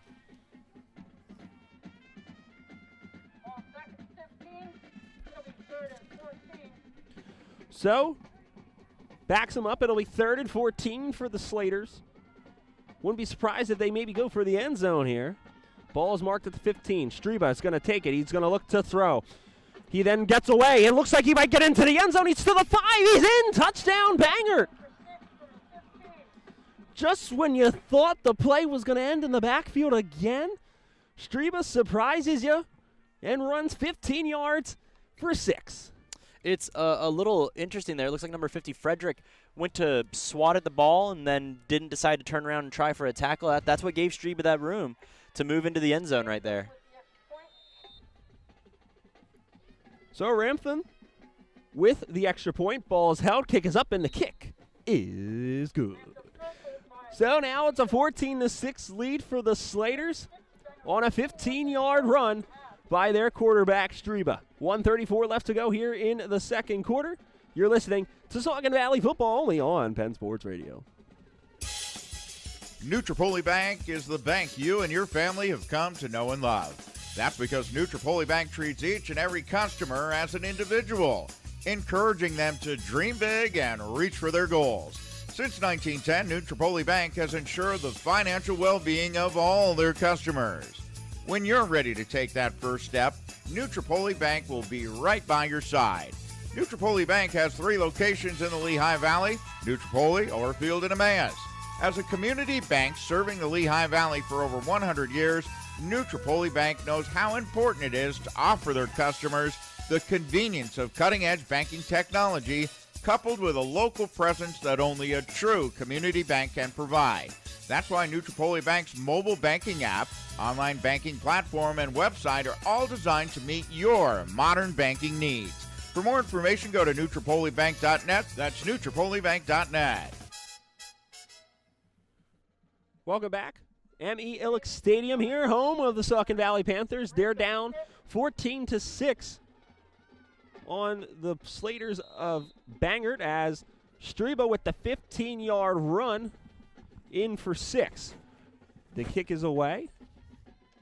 It's to Davis. Davis drops the football, has it at the 1, recovers, gets to the 5, to the 10, and he's tackled at about the 12, so not a good drive start there. Not a good position starting for Saucon Valley. Looks as though the ball just barely bounced off the tips of Davis's fingers, closed his hands a bit too soon, sent him back a yard. You know, if it's a bad news, good news. Bad news is that it happened. Good news is that in about a minute and a half, he's going to get another chance at it.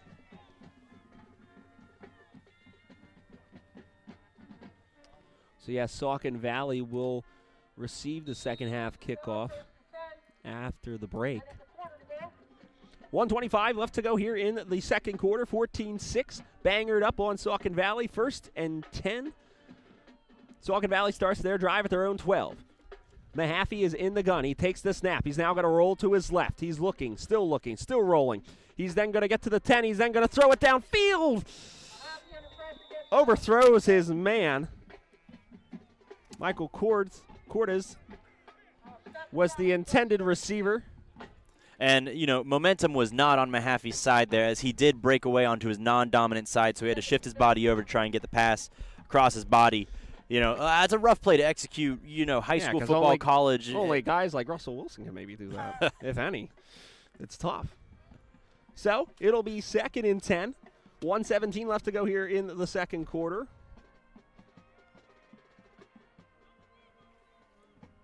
Ball marked at the 12.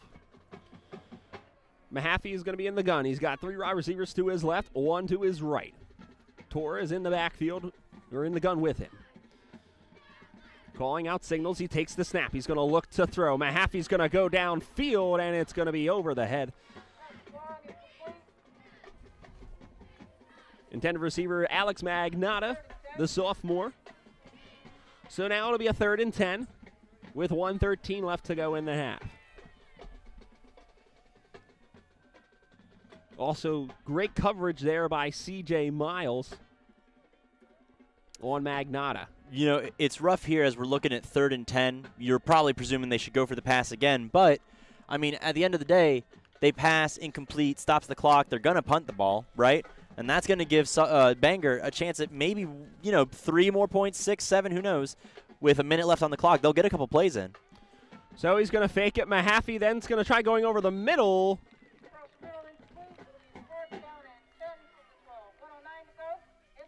So it'll bring it down to 4th down, and Saucon Valley is going to be forced to punt. Right here, it's all going to depend on how deep you can get. I think you want to try and eliminate the chance of worrying about a touchdown to end out this quarter. You got to get them back behind their 40. So C.J. Miles standing at the 44-yard line of Saucon Valley, awaiting the punt. It's almost blocked, and it's a high one. And it's going to go back a little, and good position there for a little drive for Bangor to get maybe a few more points before the half. You're at the 31-32 minute on the clock. I believe a timeout remaining. I'll be honest in saying I've lost track. I know they've taken 2 at the very least. I don't know if they took that 3rd one yet.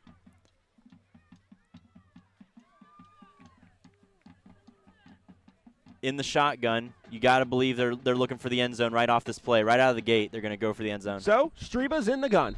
1st and 10, ball at the 32. He takes the snap. He's going to roll. He's then going to throw it, and it's over his head. The intended receiver was Rito. So it's going to make it 2nd and 10, 54 seconds left to go here in the half. The world's your oyster at this point. Run it back. Line up. Try it again. The world is your oyster. Yeah, I probably could have chosen a better analogy to use there, but it's the truth, Time's on their side. It's only 2nd down. At the very least, you can take the time to try and move yourself into closer field goal range. So Streba's in the gun. He's going to take the snap. He's going to look to throw again. This time he's got a man, but it's dropped and incomplete. As Drew Stackhouse was the intended receiver, but there is now a flag on the play, and it was around in the backfield, I do believe. It looks like there's maybe an argument for Eris got in there a little bit early for interference, or it's actually going to be roughing the passer on Saucon Valley.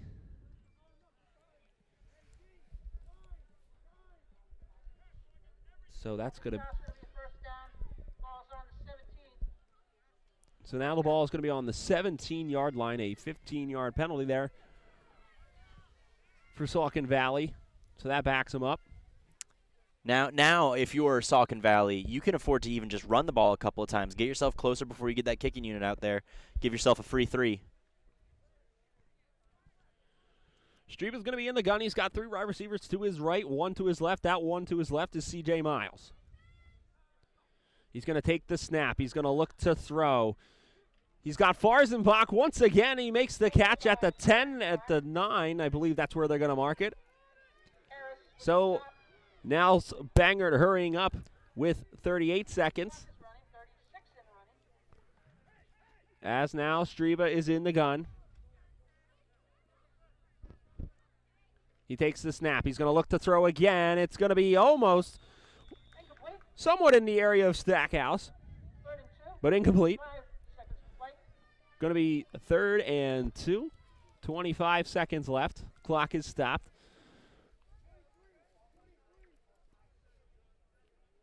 Ball on the 9-yard line.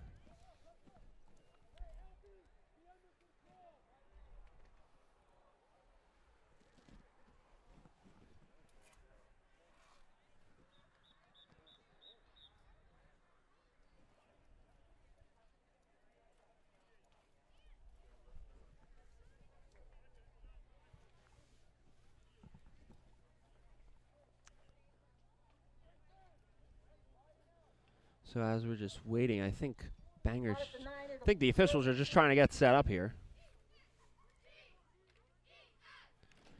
So Streba's going to be in the gun.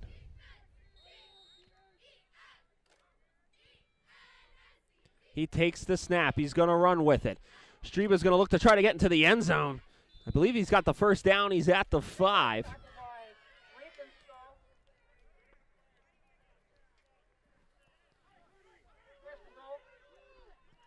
So the clock is going to be rolling. Streba's in the gun.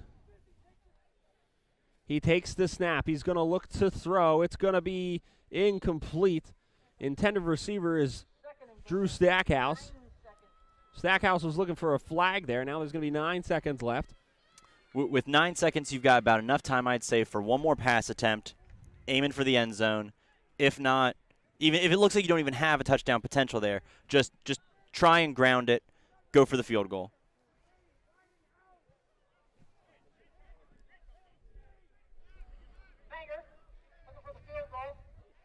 So, we're going to get a field goal here. But now there's going to be a timeout. You know, there's 9 seconds left. And in this situation, do you kick the field goal or do you try one quick play? And then see where you go from there. You know, I mean, the plays, especially this situation's always tough, especially in Bangor's situation. Their pass plays haven't really taken them 9 seconds. I think they have that time to get another pass out there, and especially the amount of yards they have to go, they can get into the end zone in 5 seconds. If they don't have it, just ground it, go for the field goal. However, you want to try and make sure you've got this lead a little extra padded, a little extra safe as you go into the next half. You know that Saucon Valley's getting the ball back. So why not just take that field goal? Give yourself that extra 3-point, 2-possession game. Put it on the board. A little bit of comfort level going into the next half. This game is also streaming on Saucon Valley's YouTube page. You can check it out there to get the live action. So, Ramtham is going to kick the 15-yard field goal. The ball is spotted, and the kick is no good. So, with 4 seconds left, Saucon Valley is going to get the ball at the 5. Just seeing they're probably going to run with it or kneel it. Why not? 4 seconds. Go all the way. Pulling Aaron Rodgers. Sorry, when I was saying why not, I meant not agreeing with what you were saying. The opposite, as a matter of fact. A pretty entertaining first half, I do have to say. Entertaining. A rough start for Saucon. A lot of stuff to talk about at halftime. I think, that anticipation did finally wear off, and now it's just time for execution. So, and they're going to nail it, and that's going to be the end of the first half. The score, Bangor up 14-6 on Saucon Valley in their season opener. We're going to step aside, take a quick break. We'll be back with some scores from last night and today around the Colonial League. We'll also have a little bit of stats and talk about what to expect in the second half for both teams. You're listening to Saucon Valley football only on Penn Sports Radio. Let HTSS help you get the job that'll get you going in the right direction. HTSS in Emmaus is your staffing solution, and right now they're hiring for customer service call center reps, IT, engineers, and data entry, as well as sales and marketing, administrative office staff, accounting, financing, logistics, and distribution. Get started down the path to employment with HTSS. To set up an appointment, call 610-432-4161 or apply online at htss-inc.com. That's htss-inc.com. Consolidated Graphic Communications, located in Allentown, is your one-stop solution for all your business printing, graphic design, and promotional product needs. Whether you're in need of traditional business forms or if you're looking to design your next successful marketing campaign, Consolidated Graphic Communications is your total print solution. Do you want to discover the promotional product that will wow your customers or employees? Greg Staley at Consolidated Graphic Communications is here to help. Call Greg at 610-391-0600 or go online at thinkcgc.com to learn more. Back here.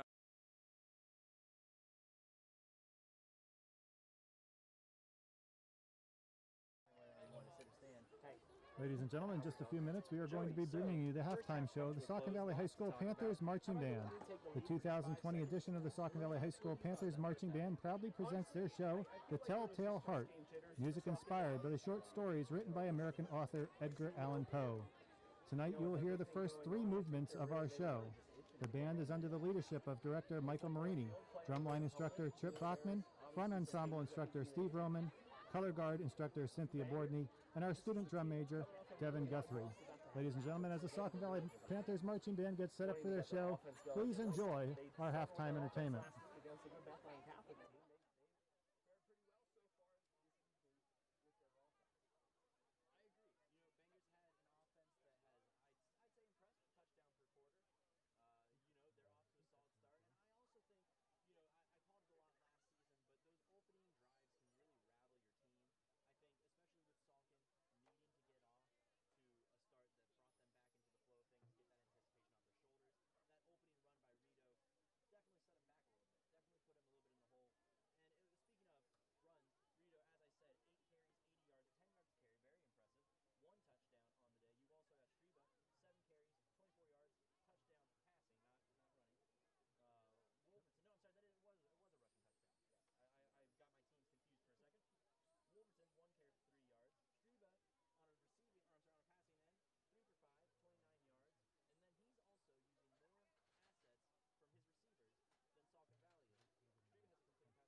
want me?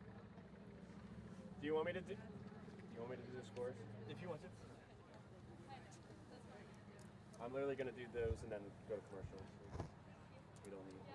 What's that? I'm just gonna do the scores and then go to commercial again.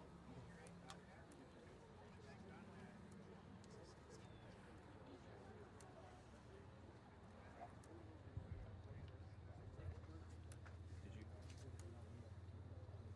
Okay, yeah, we got it. Are we good? Yeah. Okay.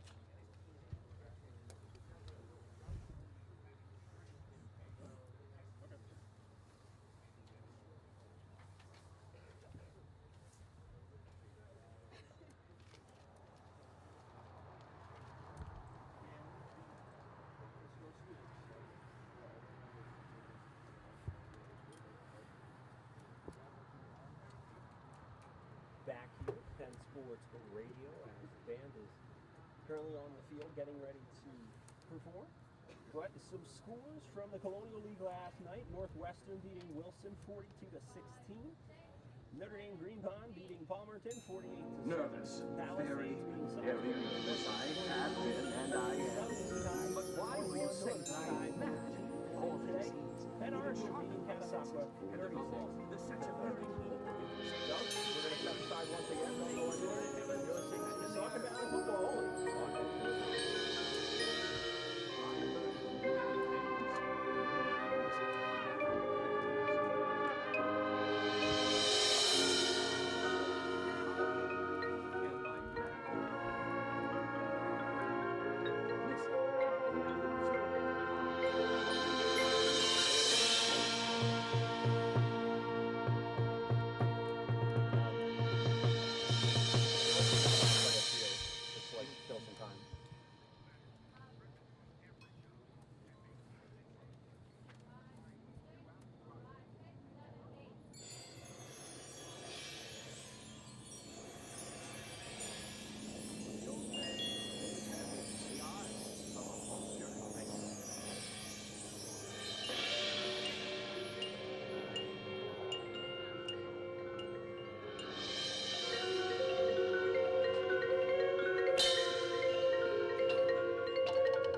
Abby Illick Stadium back here, Saucon Valley High School. Glad you could join us here for some Saturday Night Football on Penn Sports Radio.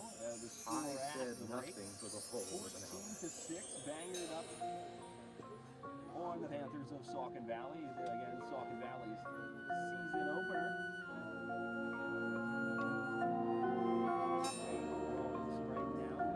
Right now, Saucon Valley. See how we look at the second half, and honestly, I think things are going to turn around for Saucon Valley. I really think they're going to battle heading into the second.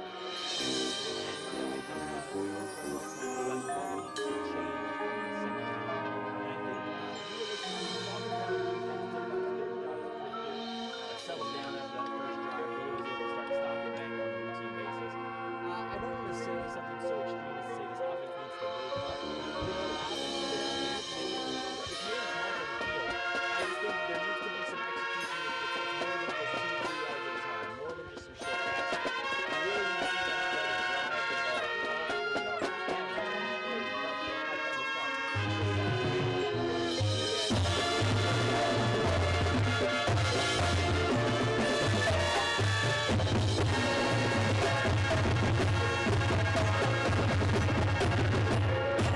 Also, it's actually going to the air more, but also they've been so dominant on the ground. That's kind of where we're in. I mentioned it in the first quarter. If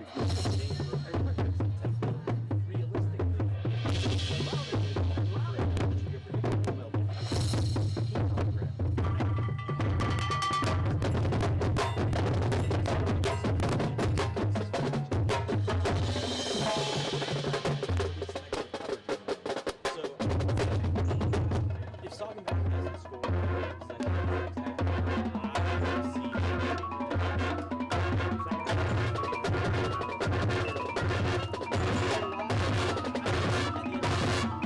especially offensively for Saucon Valley, sense it.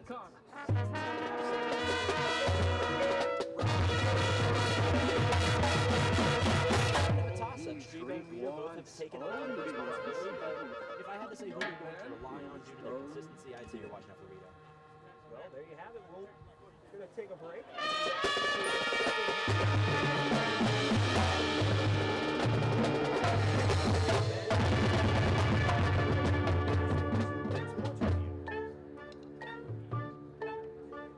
Scott's text message. Scott's text message. No, it isn't. Ladies and gentlemen, we hope you enjoyed the halftime entertainment for the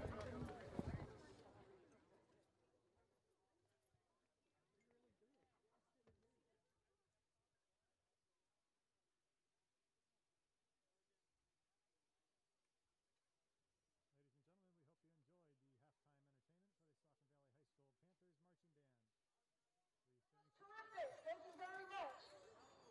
We thank the Saucon Source for their partnership in our live streaming for fall athletic events, as well as their sponsors, the Saucon Valley Football Club, Superior Auto, and McDonald's on Main Street in Hellertown. We have about 1 minute and 12 seconds until the start of the second half. We hope you enjoy the second half. Get set here as the teams slowly make their way out. Again, like to thank Saucon Valley Athletics for providing us the hospitality. Thank you. In the world we are in currently right now, and just being able to broadcast this is great. I want to say thank you to all our listeners as well, listening on PennSportsRadio.com or watching on the Saucon Valley YouTube page. And, of course, following us on social media, Facebook at Penn Sports Radio, Twitter at Penn_radio, and www.PennSportsRadio.com. So as, again, like I mentioned, the team's slowly coming back out. If you missed any of the scores from the Colonial League last night and today, just to give you another update, Northwestern beating Wilson 42-16, Notre Dame Green Pond 48, Palmerton 7, Palisades 28, Salisbury 25, Southern Lehigh 21, Northern Lehigh 14. Penn Argyl and Catasauqua playing today. Penn Argyl winning 36-13. And of course, both the Saucon Valley teams that played earlier, field hockey and soccer, won. So Saucon Valley looking to complete the third win for trifecta. The trifecta, yes, I think. an excellent way of putting it, for their school today. It's going to require a nice second half comeback, as they happen to be down right now. So, and then one final thing. Future broadcast for Saucon Valley on Penn Sports Radio, as Saucon Valley will be home to Palmerton on October 16th. Then October 23rd, they will travel to Northwestern, and then they will be home for Palisades the day before Halloween. To check out anything or more broadcasts for the Lehigh Valley schools we cover, just check out PennSportsRadio.com. And again, like Sam just mentioned, like us on Twitter, follow us on Twitter, like us on Facebook, all that jazz. Share, share, share. Of course, yes. The most powerful thing in social media is the retweet. Well, very well put. Anyway, the teams are back out as Bangor in their road whites with maroon trim. We'll be moving from our left to our right now as Saucon Valley in their home blacks with red and white trim. We'll be moving from our right to our left.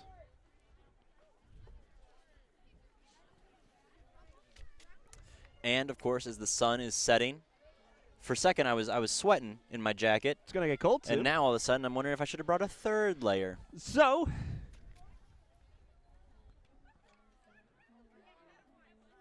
Ramthun waiting to receive the football from the official to get this second half underway, as we're now currently waiting for the clock to go down. There we go. They were looking to reset the clock. Yeah. Always some trouble with that every once in a while, you know? Oh, yeah. So, Saucon Valley receiving the second half kickoff. Excited to see what adjustments the Panthers have made. There it is. The kick is away as it bounces. And Constantine Donahue gets it at the 15. He then gets across the 20 to the 25, and now there's a flag on the play. Gets it in somewhere marked in between the 25 and the 30. I want to say the 28, the 29.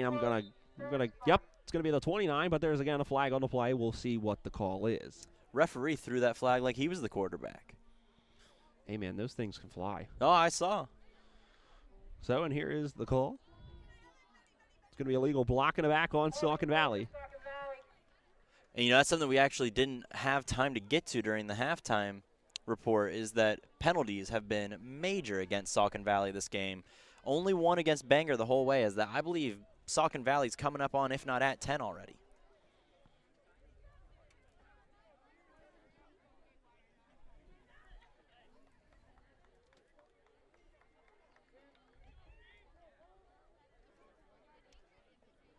So as the officials now mark the ball. Moving them back to Saucon Valley's 19. So, Mahaffey and the offense will set up shop at the 19-yard line. 1st and 10 for the Panthers. As Mahaffey, he is in the gun. He takes the snap. He's going to hand it off to Torres. Torres is going to get it across the 20 and gets it to about, I believe, that's going to be the 23-yard line. Yeah, they're going to mark it at the, they're going to mark it at the 23. 2nd and 6. Gain of 4 there on the play for Torres.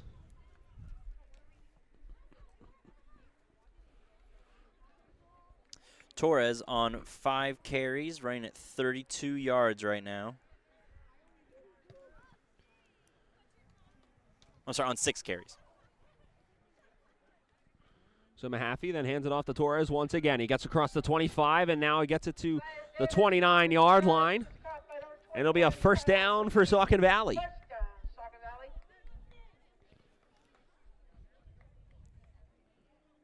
What's so great about Torres as a player, as soon as he gets that ball, he runs really hard in getting that first down.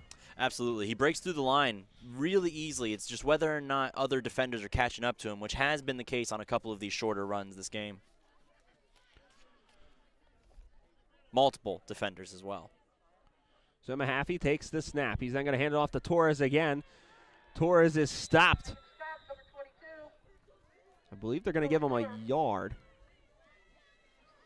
They do. It's going to be 2nd and 9. Ball's going to be marked at the 30. 10:35 left to go in the third quarter.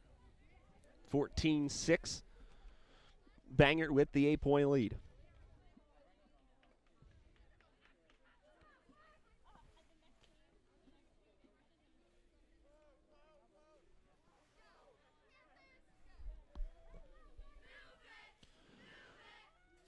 So Mahaffey is in the gun once again. He takes the snap. He fakes the handoff. He's going to roll to his right. Now he's going to run with it as he's gobbled up by a host of Slaters.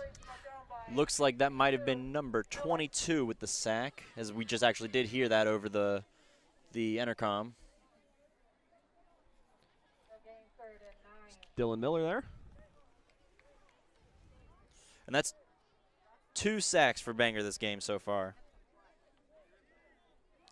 First one was by Garner, second one there by Miller. So 3rd and 9. Mahaffey trying to get the offense going here early in this second half. He takes the snap. He's going to look to throw. Mahaffey now is getting pressure. Now he's going to roll to his left, throws it incomplete.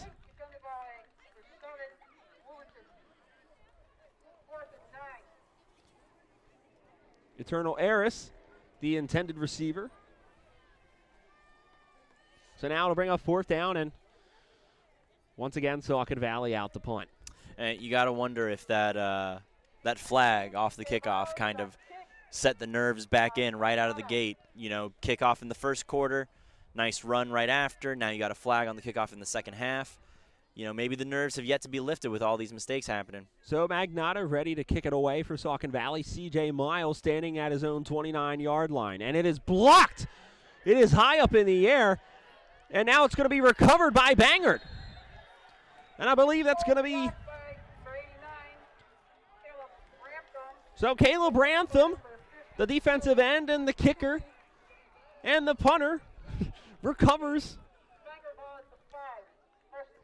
the football for Bangor, and now they're going to have possession at the 5.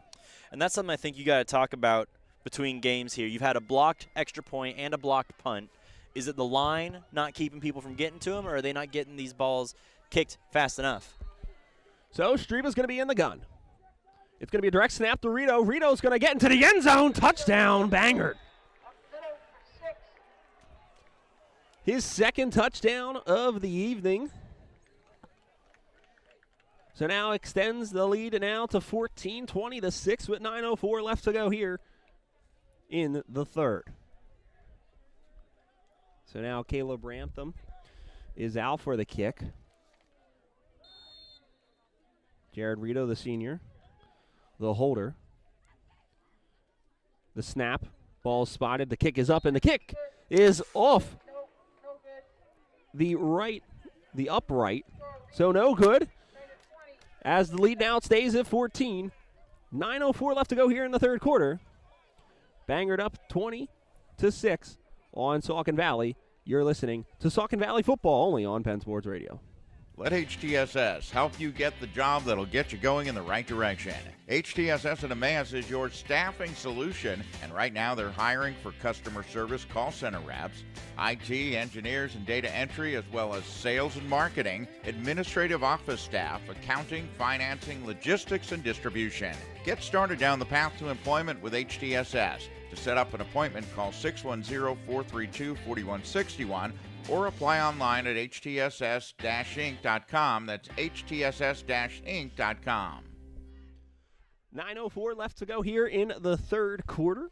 The Slaters of Bangor up 20-6 on Saucon Valley in their season opener for the Panthers. Glad you could join us here Saturday night high school football on Penn Sports Radio. So Rantham is going to get ready to kick it away as Donahue and Davis are back for the Panthers, standing at their 14-yard line. As Donahue's going to get it at the 13. He's then going to cut back at the 20, get to the 22, 23, they'll mark it. It'll be then 1st and 10 from the 23 as Mahaffey and the Panthers offense go back out again and try to get something going. Excellent motion by Donahue on that return, but there was no available slot for him to try and run through. And now, more than at any other point, this is where it's the pressure's on. There's no room for any error with every play you make now if you're Saucon Valley.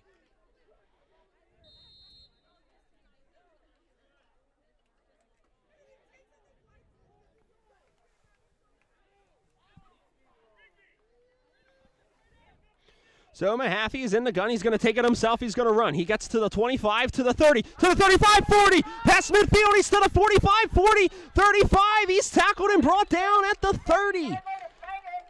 That's a run they needed. There's the momentum. They got to play off that now. Beautiful run there from the quarterback. C.J. Miles with the stop. Potential preventing the touchdown there. 37-yard run, they called that. So it'll be 1st and 10 for the Panthers. Ball at the 30 of Bangor with 8:48 left to go here in the third quarter. Again, down 14 are the Panthers looking to make some noise. So Mahaffey, he's in the gun all by himself. He sends a man in motion. He then hands it off to Census. He gets to about the 25, I believe. He might have gotten the first down. No, close to it, excuse me. He gets to the 22. Gain of 8 on the play. It'll be 2nd and 2. Did you also believe Census was brought down at about 5 yards in, and then you just rolled into those extra 3? Yes, I did. Yeah. I was watching, and I'm looking. I'm like, is he down? So, again, 8:20 and counting left to go in the third quarter. 2nd and 2. Ball at the 22. Lots of 2s. As now Mahaffey will be in the pistol. He takes the snap. He's going to hand it off to Torres. Torres is going to get a few yards. I believe he got the first down, and he did. First down, Panthers. Gain of 2. So it'll be 1st and 10, ball at the 20 for Saucon Valley. Got the job done. Exactly what we need to get there. Picked up that first down, moved them ever closer to the goal line. A score here, and I'm not talking just a field goal. We need a full 6 on the board to really turn the momentum for Saucon Valley right now. Well, it's a full 7, I guess, but 6 is the majority of it. So, ball's handed off to Torres. Torres gets past the 15 to the 13. Gain of 7 on the play. It's going to be 2nd and 3. Kyle Rigby on the tackle. Saucon Valley looking to the sideline for the play call as a small huddle there as once again Mahaffey in the pistol with Torres behind him. He takes the snap. He's going to hand it off to Torres. Torres is going to get to the 10, and that's going to be a first down for Saucon Valley. First down, tackled by number 60, Dylan Cruz. So now it'll be 1st and goal. Ball at the 10.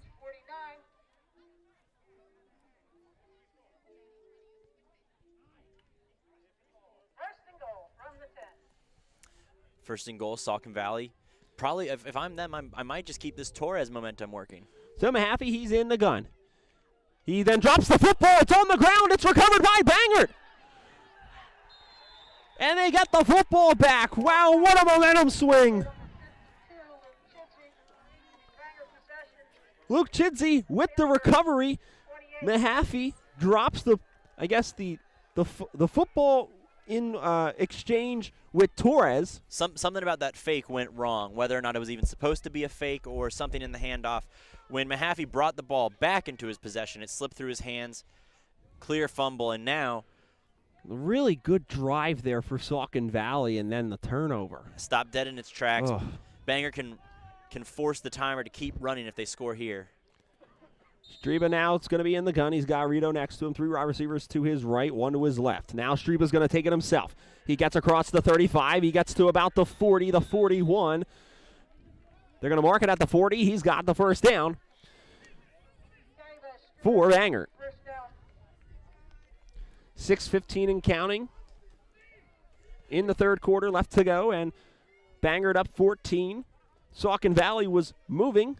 If you missed it, just fumbled the football. Bangor recovered. Now Bangor is driving. That's the biggest thing to worry about right now is that Bangor, forget the score, Bangor can kill a lot of clock time right now. Streba's going to hand it off to Rito. Rito's going to get a yard, 2. He's going to get 2 yards to the 42. It's going to be 2nd and 8 for the Slaters.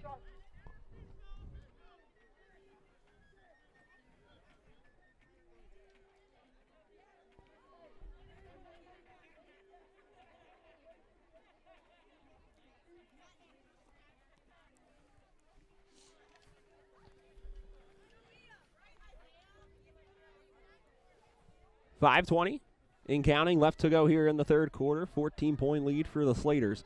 Streba is in the gun. He's now going to throw the football. He gets pressured. He's going to roll to his left, and now he's going to run with it. He's to the 40. And I believe he gets tackled at the 42, so no gain on the play. Still going to be now 3rd and 8 for Bangor. Saucon can manage to stop him right here, get them to punt the ball. There's enough time to recover and still make a good run at it in the fourth quarter.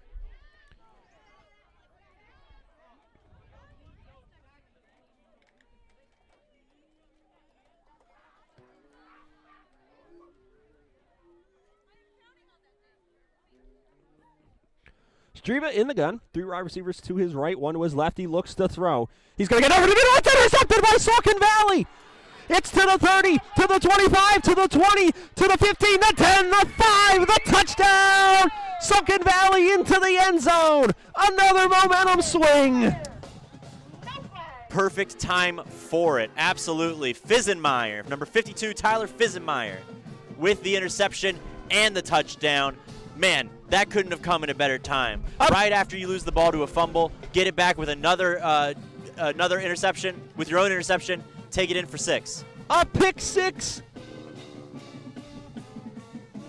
What a job from Fizenmeyer, and now Saucon Valley making some noise.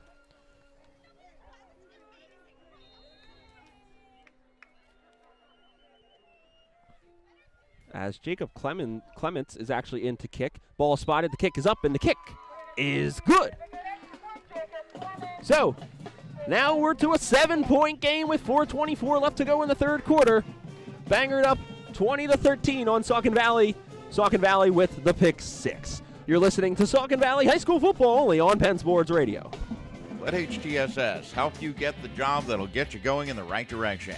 HTSS and Emmaus is your staffing solution, and right now they're hiring for customer service call center reps, IT, engineers, and data entry, as well as sales and marketing, administrative office staff, accounting, financing, logistics, and distribution. Get started down the path to employment with HTSS. To set up an appointment, call 610-432-4161 or apply online at htss-inc.com. That's htss-inc.com. Welcome back. 7-point lead for the Slaters of Bangor with 4:24 left to go in the third quarter. Fizenmeyer with the pick 6 to now make this a ball game now. Before that, Bangor getting a fumble recovery, and Saucon Valley taking it back, but this time for 6. Now, with 4:24 left on the clock, a stop here, you can actually be having, this battle that we said we were expecting to see going into the fourth quarter. It's right on the edge. Saucon Valley's just got to get another stop, find the end zone one more time in quick succession. So, the return, Dubauer is going to get to about the 35 to 36. They're going to mark it at the 37. So it's going to be 1st and 10 for Bangor.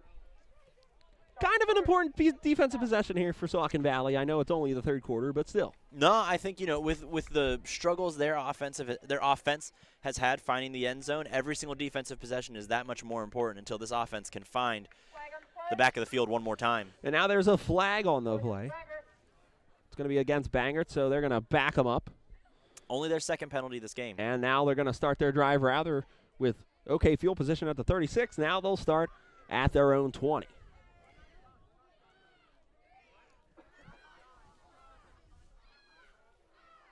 I mean, honestly, this could wake this team up another turnover. Let's just go for back-to-back, right?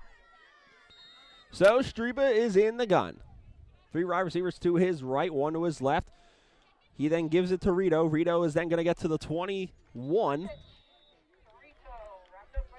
little bit of a sweep play there. Yeah, gets a gain of 1 on the play. He's going to make it 2nd and 9. 4 minutes left in the third. The sweep there to Rito didn't pay off very much. Honestly, don't know if I've seen Bangor even run the sweep much today. That might have been the first time they've even attempted it. They've generally been getting their yards, just picking up, charging through the middle, finding a couple of open slots on the edges, but for the most part, not using the sweep. So 3 wide receivers to his left, 1 to his right. Streba is in the gun, and now Saucon Valley just jumped. I believe it's going to be offsides.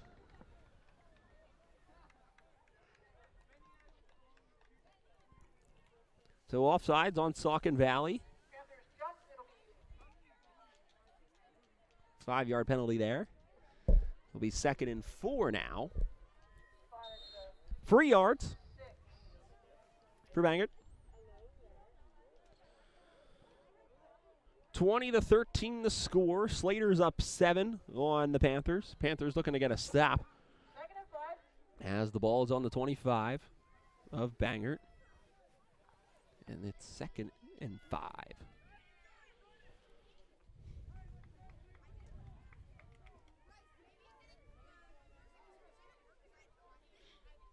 Streba once again in the gun. 3 wide receivers to his left, 1 to his right. He takes a snap. He's going to hand it off to Rito. Rito dropped the football. Saucon Valley has the football. I don't know who exactly recovered it, but the ball popped right out, and here's Saucon Valley. The defense getting back-to-back turnovers. What a momentum swing. Yeah, and it's like just what we were saying. We need the defense to kick in and keep things going, and they are. This defense is very impressive by Saucon Valley this entire game, but especially in this third quarter. 2 turnovers, both within about 5 minutes of each other. What an amazing turn of events with turnovers the last few drives on both sides. So Mahaffey is in the pistol. He's going to throw it. I believe that's Magnotta. Magnotta's going to get a few yards, but now there's a flag on the play, and I have a feeling this could be going against Saucon Valley, potentially. So it's going to be a hold on Saucon Valley. That's going to back them up a little bit.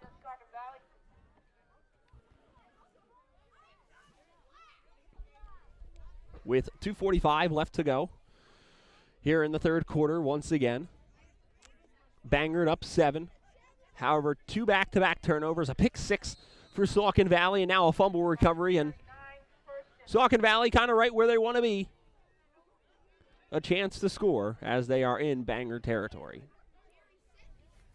So Mahaffey's in the gun. 2 wide receivers to his right, 3 to his left. He takes the snap. He's going to throw it. It's going to be caught for at least a few yards there. Magnotta, the sophomore, with the reception. So it's going to be a gain of 1, 2nd and 18. Ball will be on the Slaters' 38-yard line.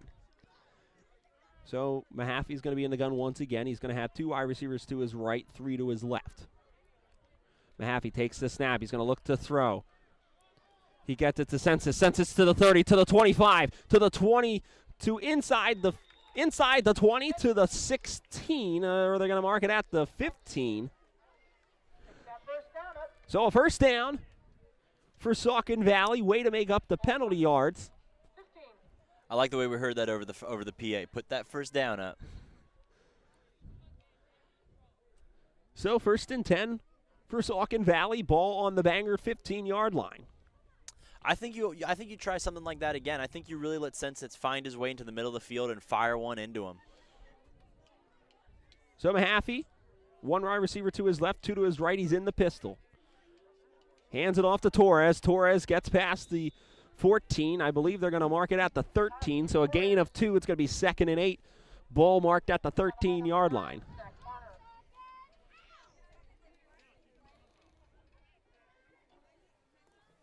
Zach Garner on the tackle there for the Slaters. 1:30 and counting left to go here in the third quarter.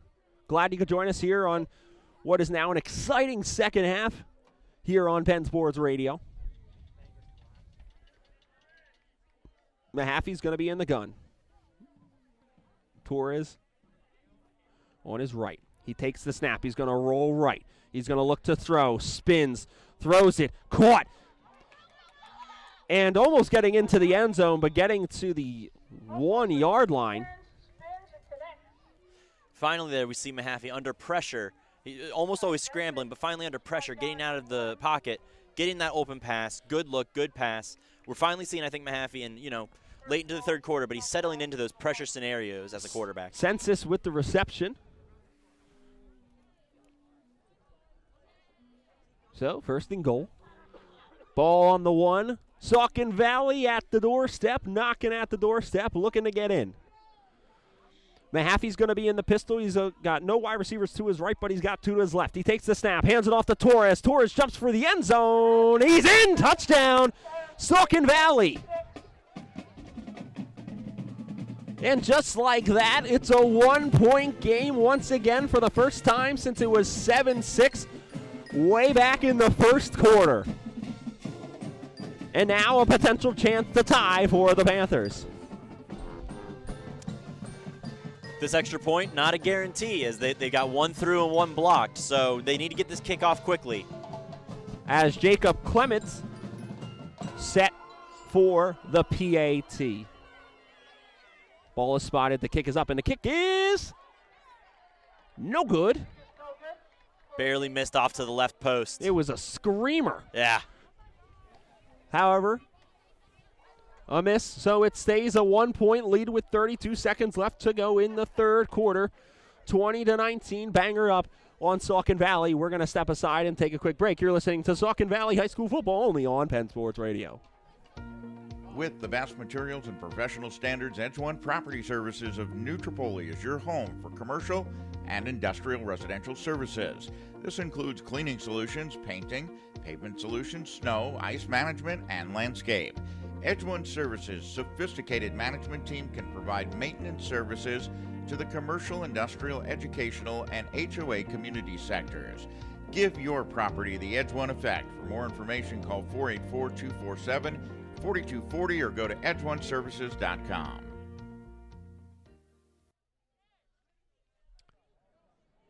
M.E. Illick Stadium, home of the Saucon Valley Panthers. 32 seconds left to go in the third. A 1-point lead for Bangor as Saucon Valley got into the end zone, and now it's a football game once again, ladies and gentlemen.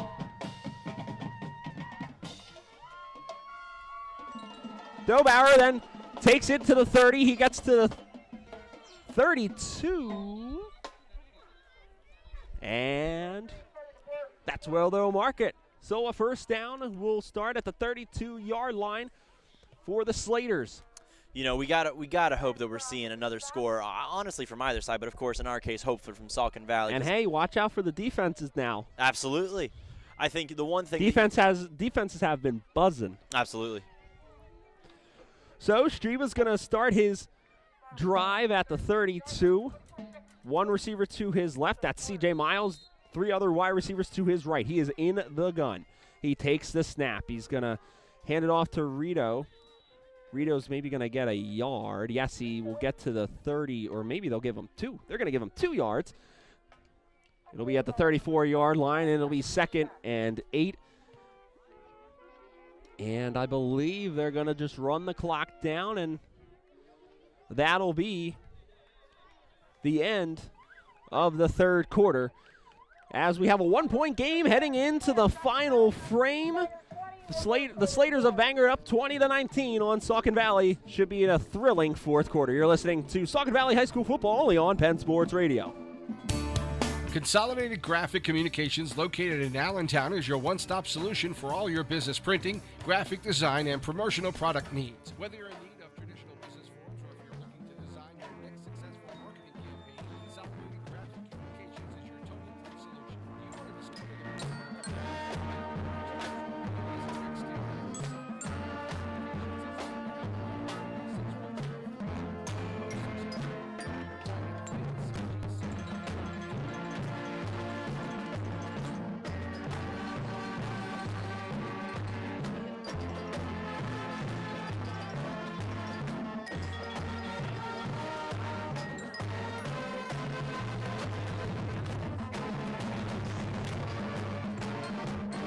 was a not tightly contested first half, now turns into a thrilling second half so far with turnovers, a pick six, a fumble recovery, and some scoring as well, of course. And should be an exciting fourth quarter as Streba is in the gun for Bangor. Bangor have the ball at their own 34-yard line, 2nd and 8 as we start the fourth quarter. Streba's going to throw. He then gets it. It's caught by Dylan Miller. Dylan's got it at midfield, 45-40, down inside. I believe they're going to mark it actually at the 40. So it's going to be a first down for Bangor. That was a clean reception by Miller. Cradled it perfectly. Didn't even lose a step in momentum. Streba, great pass.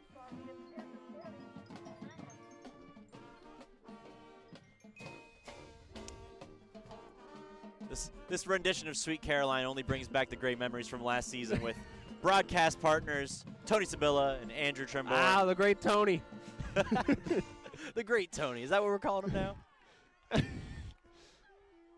In the gun is Streba. He's going to hand it off to Rito. Rito's going to get past the 35. I believe they're going to mark it at the 31. So that's going to be a gain of 9. That's going to be 2nd and 1 for Bangor.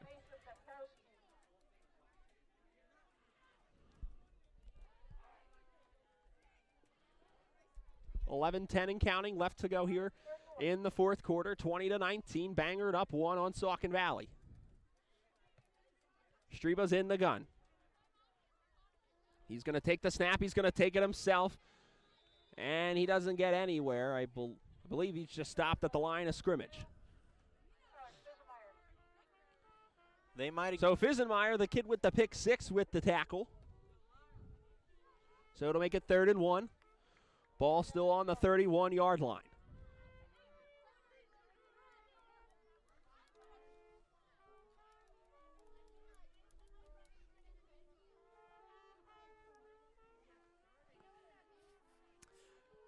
Again, for Saucon Valley, you got to keep track of time. You might only be down by 1, but the clock is still against you as long as you're in this situation against a team that's consistently running the ball. Streba in the gun. He hands it off to Rito. Rito doesn't get the first down. A great stop there by Saucon Valley.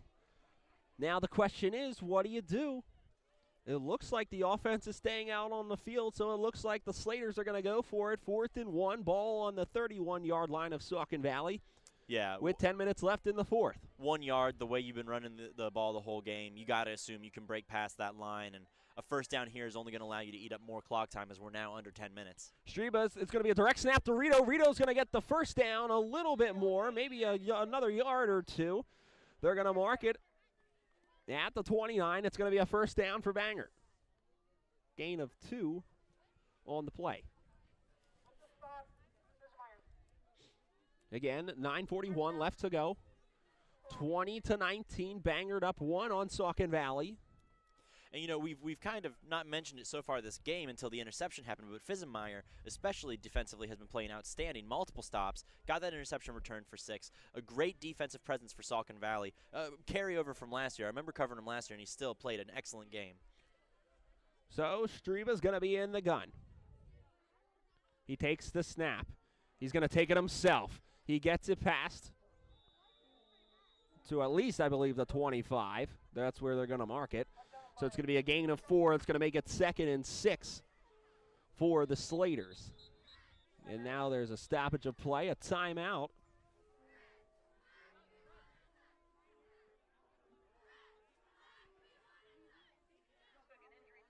So an injury there as the player is going to come off the field. Just a little substitution swap. Looks like it's number 59 for Bangor getting sent out to nurse some wounds here.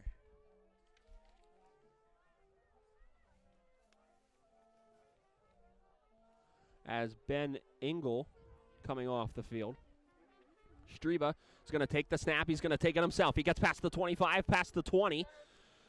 Roughly in between the 20 and the 15. They're going to mark it, I think, at the 18. It's going to be a first down for the Slaters. Well, 59 was hurt, not for long, as he's back in the game already. 60 coming off the field there for Bangor. So gain of 7 on the play. 1st and 10 for Bangor at 8:30 left to go in this one. 20-19, the Slaters are up 1 on Saucon Valley. Again, glad you could join us here for a exciting Saturday night game of high school football on Penn Sports Radio. Streba's going to be in the gun. He takes the snap. He's going to hand it off to Rito, and Rito is gobbled up in the backfield by a host of Panthers. The entire defensive line found room to get in on that sack.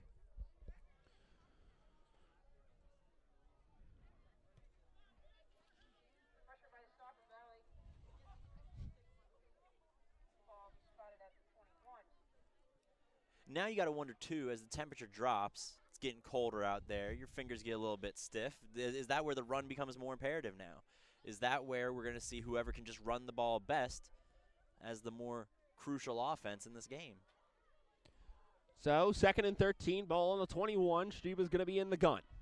He takes the snap. He's going to hand it off to Rito. Rito's going to get past the 20. I believe they're going to mark it at the 14.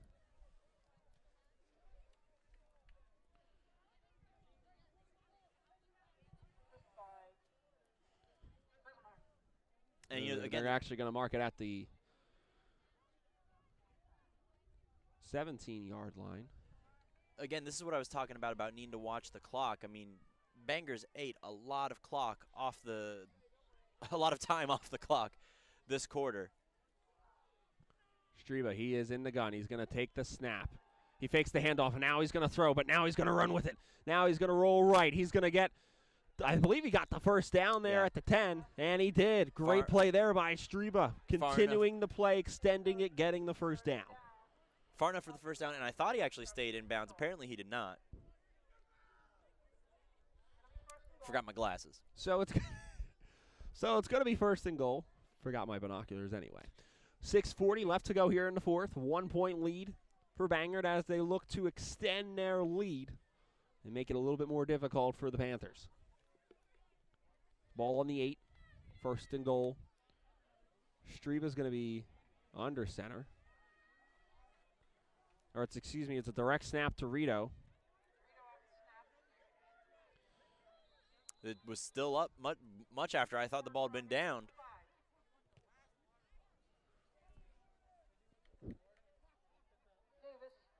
So, 2nd and goal, gain of 3 there. The ball's going to be marked at the 5. 6 minutes left to go in this one. 1-point lead for Bangor.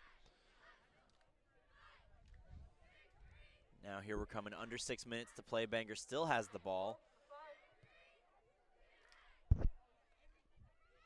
So, Streba's in the gun. Takes the snap. He's going to roll right with it. He's going to look to get into the end zone. He's in! A touchdown, Bangor. And the amount of time that they ate off that clock. 5:40 for this offense to try and get for the Saucon Valley Panthers team to try and get 2 scores, and you're still down by that missed extra point earlier. So Caleb Ramthun, the senior, set to get the extra point.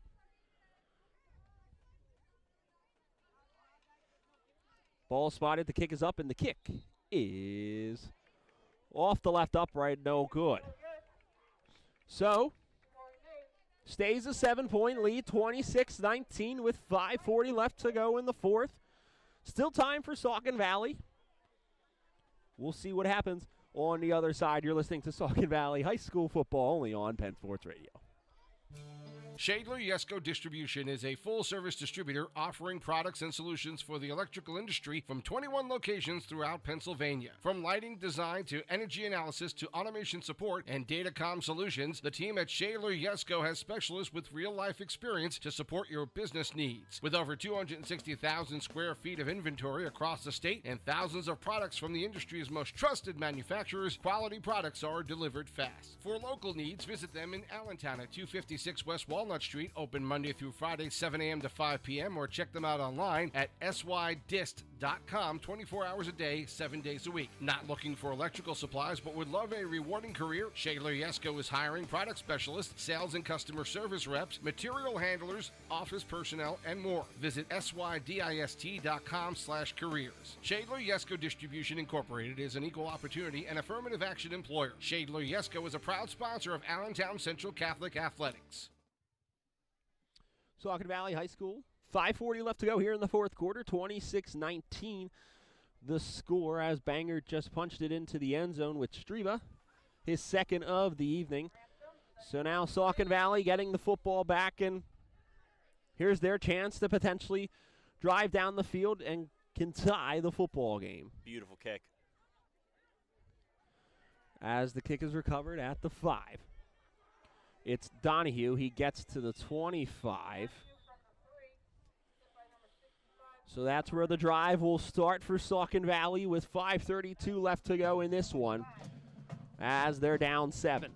65 by Bangor, showing some great restraint there as he was still looking to take down that Panther as they went out of bounds, and then finally noticed the situation, let go, let everything, kind of let that frustration just sit there.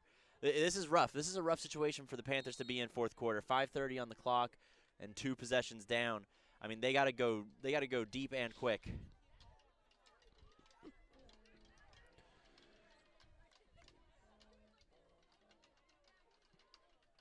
Mahaffey is in the gun. 3 wide receivers to his left. He looks to throw. Now he's going to take it himself. Trying not to lose any yardage. He doesn't. That's going to be a flag as a late hit.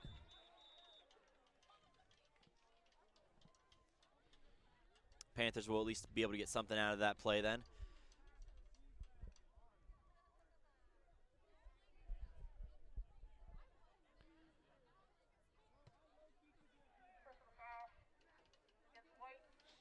So, personal foul on Bangor. Their third of the night. Third flag.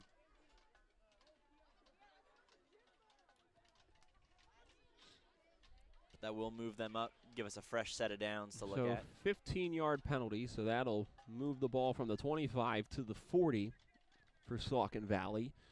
First and 10, 5:25 left to go. 26-19. Saucon Valley down 7 to Bangor. So Mahaffey's in the gun. He takes the snap. He's going to look to run with it again. He gets past the 40, or the 41, excuse me, and I believe he got to the 44. That's where they're going to mark it. Man, that defensive pressure by Bangor is not to be understated. They are quick off the snap, getting a great jump off the line. And this whole game, really, they've been able to put Mahaffey under pressure. Mahaffey spent a majority of it by choice or by force scrambling out of the pocket. And even when he's running with the ball, he's not getting much room to move.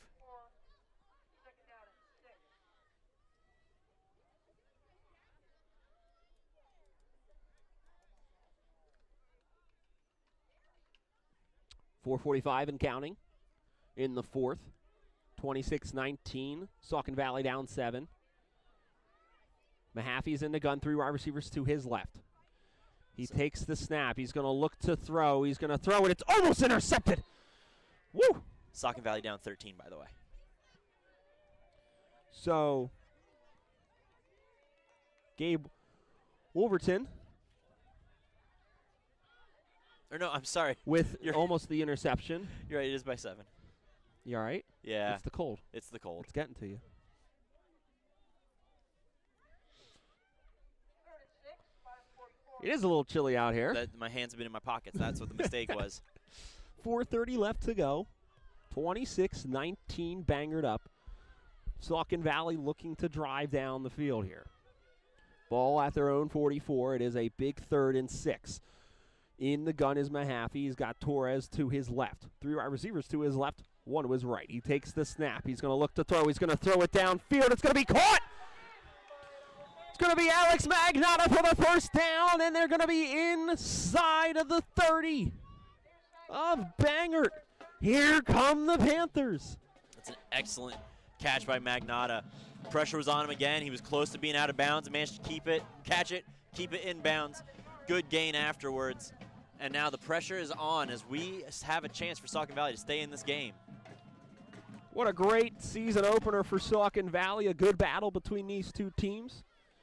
So, a 29-yard gain on the play. It's going to be, ball will be at the 27-yard line of Bangor, 1st and 10 for the Panthers of Saucon Valley. Mahaffey's in the gun. He's going to take the snap. He's going to hand it off to Torres. He's past the 25.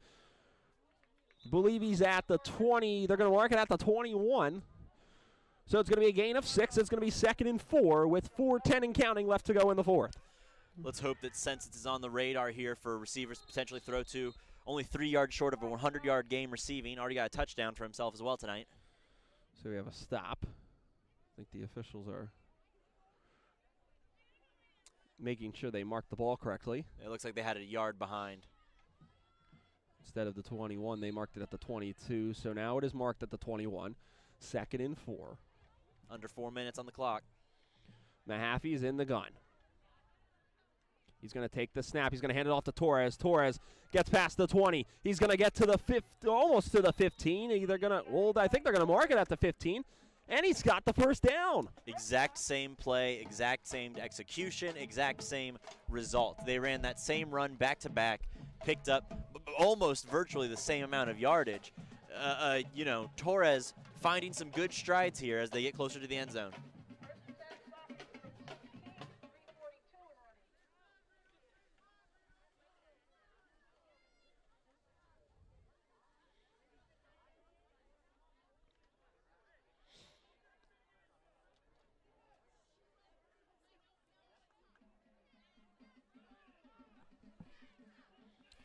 Mahaffey's in the gun. He almost drops the football. He gets away with it. Now he's rolling to his left.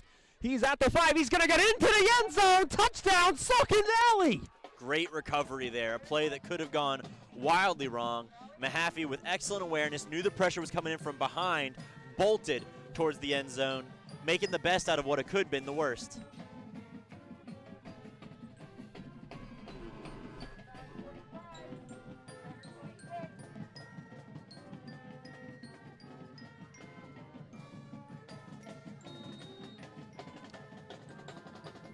Most important kick of the night, most important kick of the season so far, coming up right now. Ball spotted. Now it's too bad of a snap. Now they're going to have to roll with it. Saucon Valley doesn't have anywhere to go with it.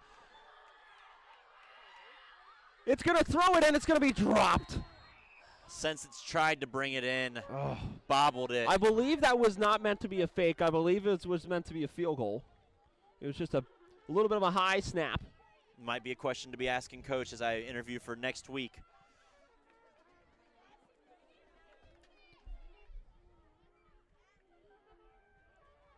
.3:11 left on the clock. Don't leave this defense out. 2 turnovers in the 3rd quarter. One of them resulted in a pick 6 by Fisenmeyer.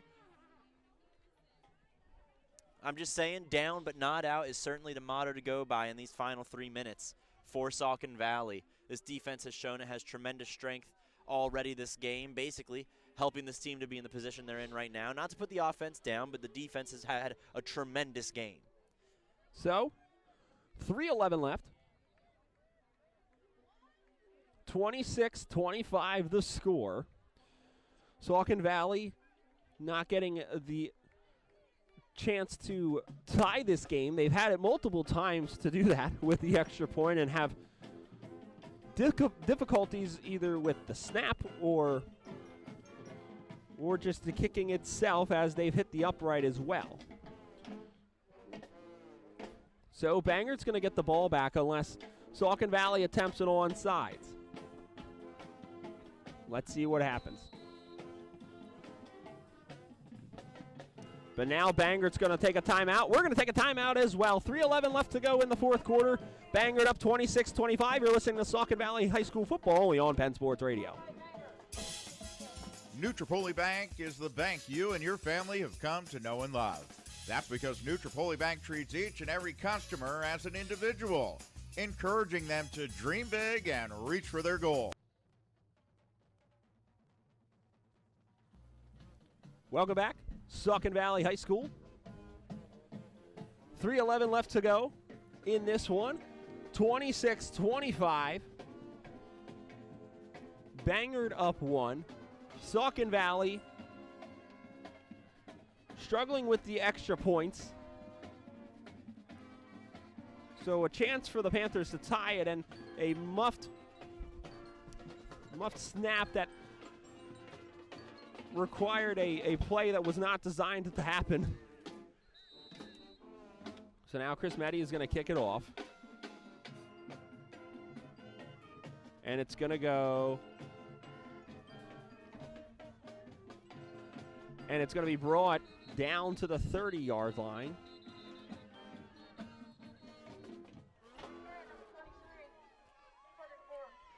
By Carter DeBoer. So it'll be a 1st and 10.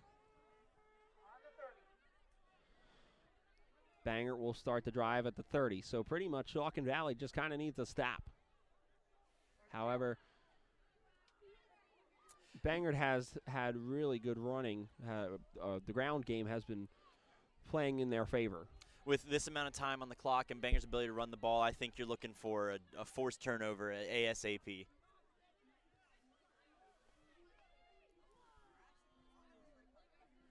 So Streba, he's in the gun.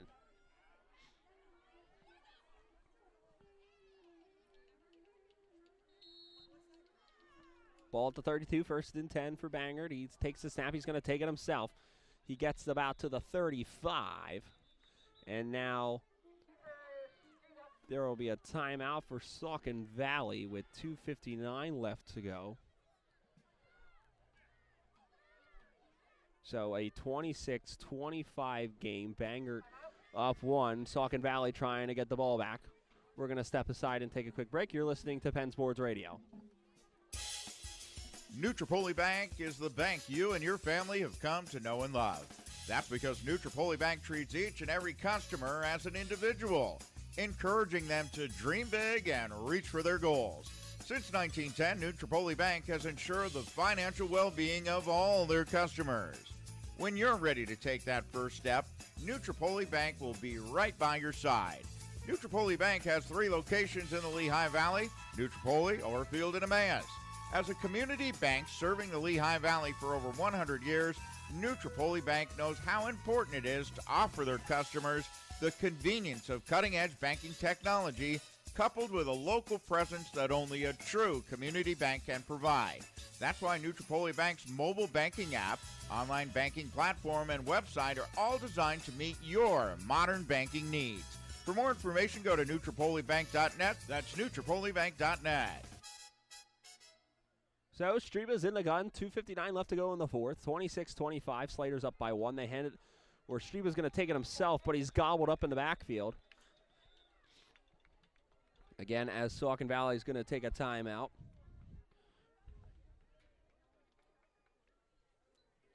Let's keep it here for this timeout, and let's run over a little bit of what we've been seeing coming into the end of the game.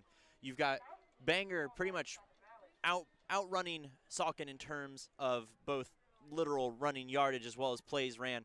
Bangor with 53 plays, Saucon 44. Possession-wise, these teams are pretty split. Bangor's had the ball for 24 minutes of the game, Saucon with 23 themselves. So it really shows that both these teams have made the most of the ball when they've had it, in different aspects, though.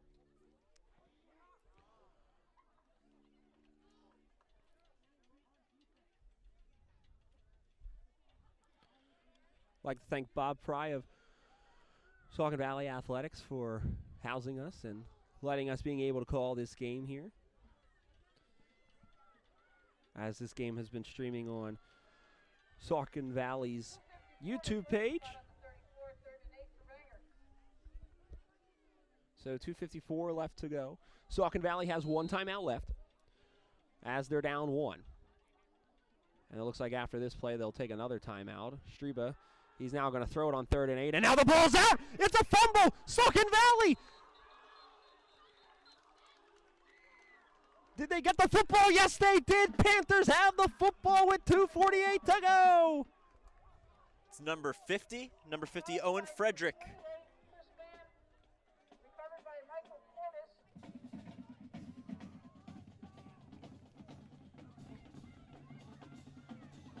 So what a timing for a fumble. I mean, seriously, absolutely perfect timing for that fumble. So now Saucon Valley's going to have the football and have the chance to take the lead with 2:48 left to go. 1st and 10. Ball's going to be on the Slater's 24-yard line. Again, great defense has turned this back into a ball game. Offense has to execute now. So Mahaffey's going to be in the gun. He's going to take the snap. He's going to look to throw. Now he's going to roll. He's going to throw it, and it's going to be incomplete. A little bit low. He had the pacing. He had the space, but he just got it below the knees.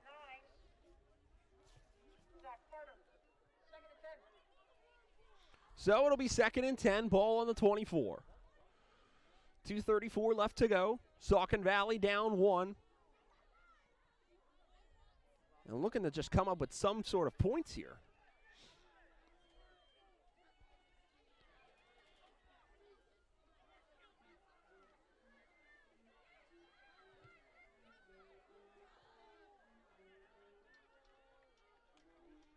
Mahaffey is in the gun. 3 wide receivers, 2 is the right. He looks to throw, and it is batted up, and it is incomplete. I was going to say, I don't believe that one counts as a fumble there. That was just an incomplete. We also have to be careful with the backwards pass there. This is something that we've yet to even consider. Is does Saucon Valley have a boot that could put a field goal through the uprights? Is a field goal even an option from this distance? It's a little far. It is. I mean, it is. You know, but like the 3rd and 10 still. How much progress can they make? And then when 4th down comes around, how much faith do you have to make that conversion? As a matter of fact, if we're speaking literally, Saucon Valley this game 0 for 2 on 4th down conversions and only 3 for 8 on 3rd. So there's an official timeout.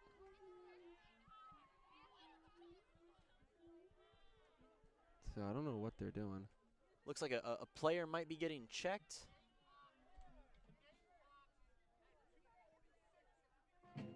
Resetting the game clock. It should say 2:46. It currently reads 2:37. And Saucon Valley deserves every single one of those 9 seconds back.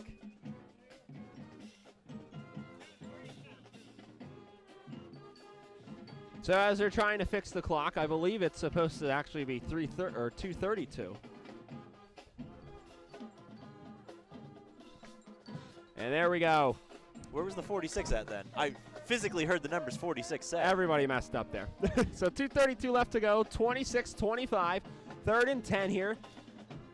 Saucon Valley with the ball at the Bangor 24. Mahaffey, he is in the gun. He looks to take the snap, and now he's going to hand it off to Torres. Torres is going to get some yards, but he's not going to get the 1st down.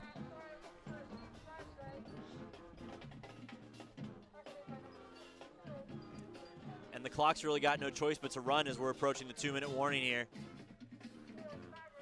So it looks like they're probably going to go for it.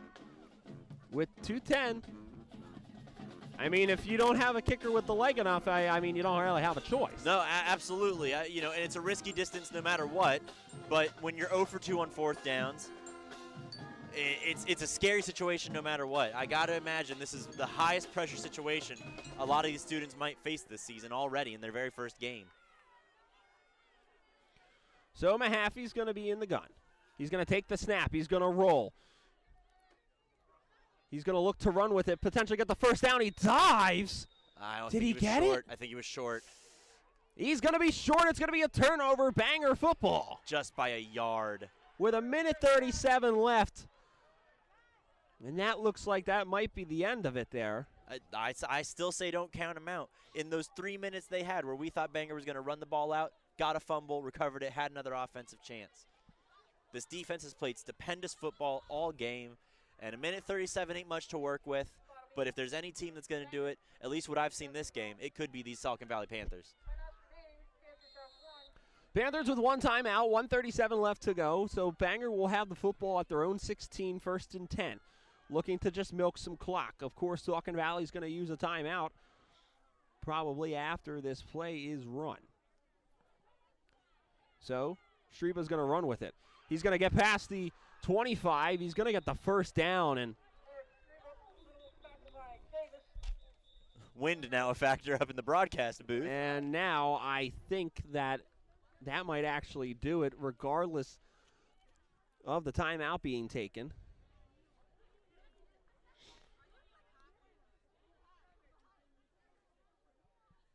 .131 left on the clock. Both teams communicating with each other, trying to form a game plan in these closing minutes. I mean, Bangor, I think, obviously is looking to just literally run the clock out. Take that ball up the field. I mean, you just had your quarterback scramble for a first down, 10-yard gain. Saucon Valley defense has no choice but to try and force a turnover. You can't just wait out 4 downs here. You're out of timeouts.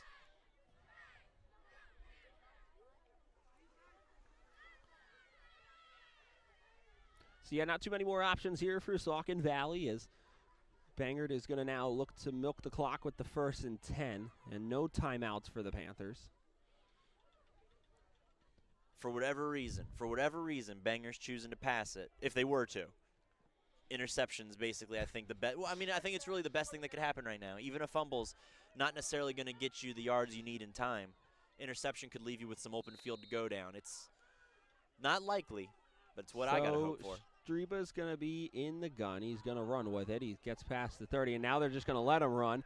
And he's going to get to the 45, the 40, the 35, the 30, the 25, 20, 15, 10, 5. Touchdown, Bangor.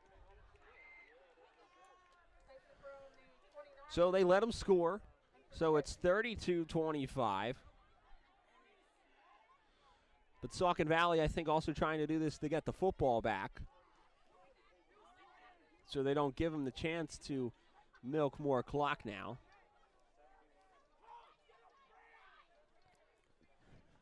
So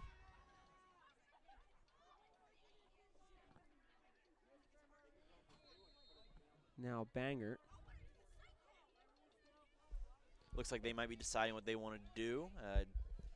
Don't know why you might just... Nope. And now there's going to be a timeout, so we'll take a timeout as well. 1:20 left to go, 32-25, Bangor up on Saucon Valley. You're listening to Penn Sports Radio. Shadler Yesco Distribution is a full-service distributor offering products and solutions for the electrical industry from 21 locations throughout Pennsylvania. From lighting design to energy analysis to automation support and datacom solutions, the team at Shadler Yesco has specialists with real-life experience to support your business needs. With over 260,000 square feet of inventory across the state and thousands of products from the industry's most trusted manufacturers, quality products are delivered fast. For local needs, visit them in Allentown at 256 West Walnut Street, open Monday through Friday, 7 a.m. to 5 p.m., or check them out online at sydist.com, 24 hours a day, 7 days a week. Not looking for electrical supplies, but would love a rewarding career? Shadler Yesco is hiring product specialists, sales and customer service reps, material handlers, office personnel, and more. Visit sydist.com/careers. Shadler Yesco Distribution Incorporated is an equal opportunity and affirmative action employer. Shadler Yesco is a proud sponsor of Allentown Central Catholic Athletics. So now Bangor is going to go for 2 here to try to prevent Saucon Valley, as they're going to get it into the end zone, and the 2-point conversion is good. And that'll be Dylan Miller with the catch. So now it'll be Bangor 34-25 with 1:20 left to go. Need a little bit of a miracle here for Saucon Valley. Yeah, I mean, you know, at the end of the day, I think this Saucon Valley game could have been wildly different if we saw the Saucon Valley team that we saw in the third quarter the whole way through, especially that defense. And I'm not trying to put down how phenomenal of a game they've played the whole way through. It was just an astounding third quarter that brought life back into this game, you know. So much so I forgot the score for a second. You know, I think it's a rough situation that you're in with just the way the season's already shaped, as you've lost your first week due to, as we've been politely putting it, the state of the world right now. Your second week, highly likely this game is going to end with a loss to Saucon Valley. So I think there's a lot to go back on, a lot of changes to make if you want to try and keep any semblance of finishing this season out. 4 more games remaining, most of them tough. Make sure you stay tuned for our Penn Sports Radio Player of the Game. We'll have that and some stats for postgame. Next for Saucon Valley. I believe they'll be at Southern Lehigh next Friday.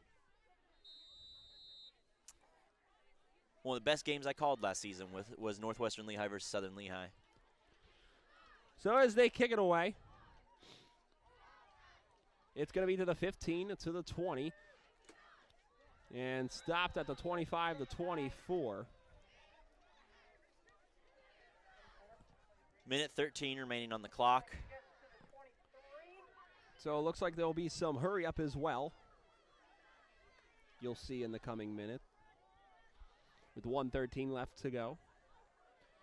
Ball will be marked at the 23-yard line, 1st and 10.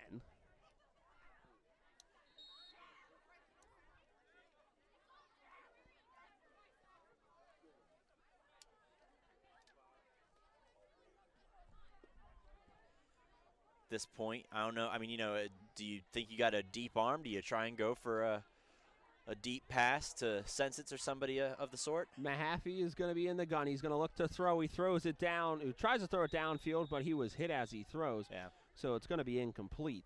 I believe the defender, looks like number 89 over there, got a hand on the ball as it was coming out of the hands. Caleb Rampton for the Bangor Slaters.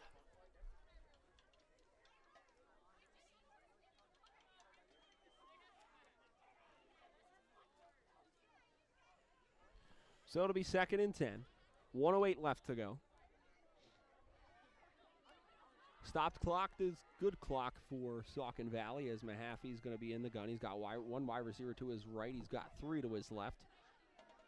He's going to take the snap. He's going to look to throw. He's going to throw it. It's going to be caught. I believe that's Census. It is. Yep. He gets it across to the 40. Great reception by Sensitz. Mahaffey actually had plenty of time in the pocket there.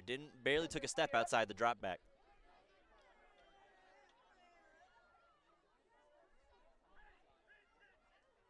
So Mahaffey, and he's going to spike it. And so they'll stop the clock at 55 seconds. You could see Mahaffey up there. Somebody was not in the right spot. Mahaffey looked a little bit confused behind his center. So ball at the 40, 2nd and 10. 34-25. Bangor up on Saucon Valley with 55 seconds left to go here in the 4th. I'd like to thank all our listeners tonight and listening to this one here as Mahaffey then throws it. It's almost intercepted, goes right through the hands of Drew Stackhouse. A little bit into nowhere land there. So now it'll be 3rd and 10, 51 seconds left.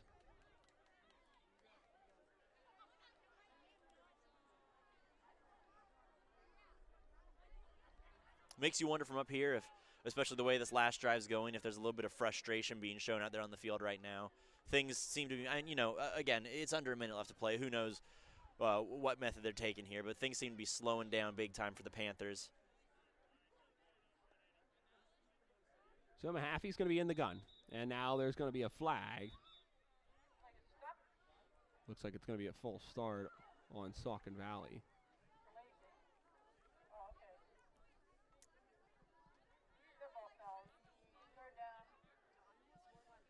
Going to move him back 5 yards, now 3rd and 15. And yeah, I'd say after watching that play a little bit, there definitely is some frustration out there on the field at the moment. And, it's probably one of the worst feelings to have when you were down and out, brought it back, and find yourself down and out again. So Mahaffey is going to be in the gun. He takes the snap. He's going to look to throw. He's getting pressured, and now he's going to almost get sacked, but now he avoids a man, gets back to the line of scrimmage. Might have gotten a yard there. Scared to see him coming down like that. Remember, no timeout, so Saucon Valley is going to have to hustle, and it's going to be a 4th and at least 13. Receiver settled in, 3 to the left. So Mahaffey takes the snap. He's going to look to throw. He's being pressured. He throws it. It's caught. And they will not get the first down as Constantine Donahue, freshman, makes the catch, and that'll be a turnover on downs with 15 seconds left. And that'll pretty much do it, as it'll go back to the Slaters. Got to assume Slangers are going to come out. Slaters are going to come out here, take a quick kneel, recovering. Slaters putting their first win on the board this season, advancing to 1-1. Saucon Valley will drop to 0-1. 0-1 with a no contest. As we approach the end of these 6 games, it'll be interesting to see how that no contest might work to affect them going on. There's your kneel. So, and that'll do it. Your final score, Bangor 34, Saucon Valley 25. A great game overall, a slow first half, but a second half that was very exciting. And hope to see more of this football on Penn Sports Radio down the road. So we're going to take a break, step aside. We'll have the post-game show after this. You're listening to Penn Sports Radio. Nutropoli Bank is the bank you and your family have come to know and love. That's because Nutropoli Bank treats each and every customer as an individual, encouraging them to dream big and reach for their goals. Since 1910, Nutropoli Bank has ensured the financial well-being of all their customers. When you're ready to take that first step, Nutropoli Bank will be right by your side. Nutropoli Bank has 3 locations in the Lehigh Valley, Nutropoli, Orfield, and Emmaus. As a community bank serving the Lehigh Valley for over 100 years, Nutropoli Bank knows how important it is to offer their customers the convenience of cutting-edge banking technology coupled with a local presence that only a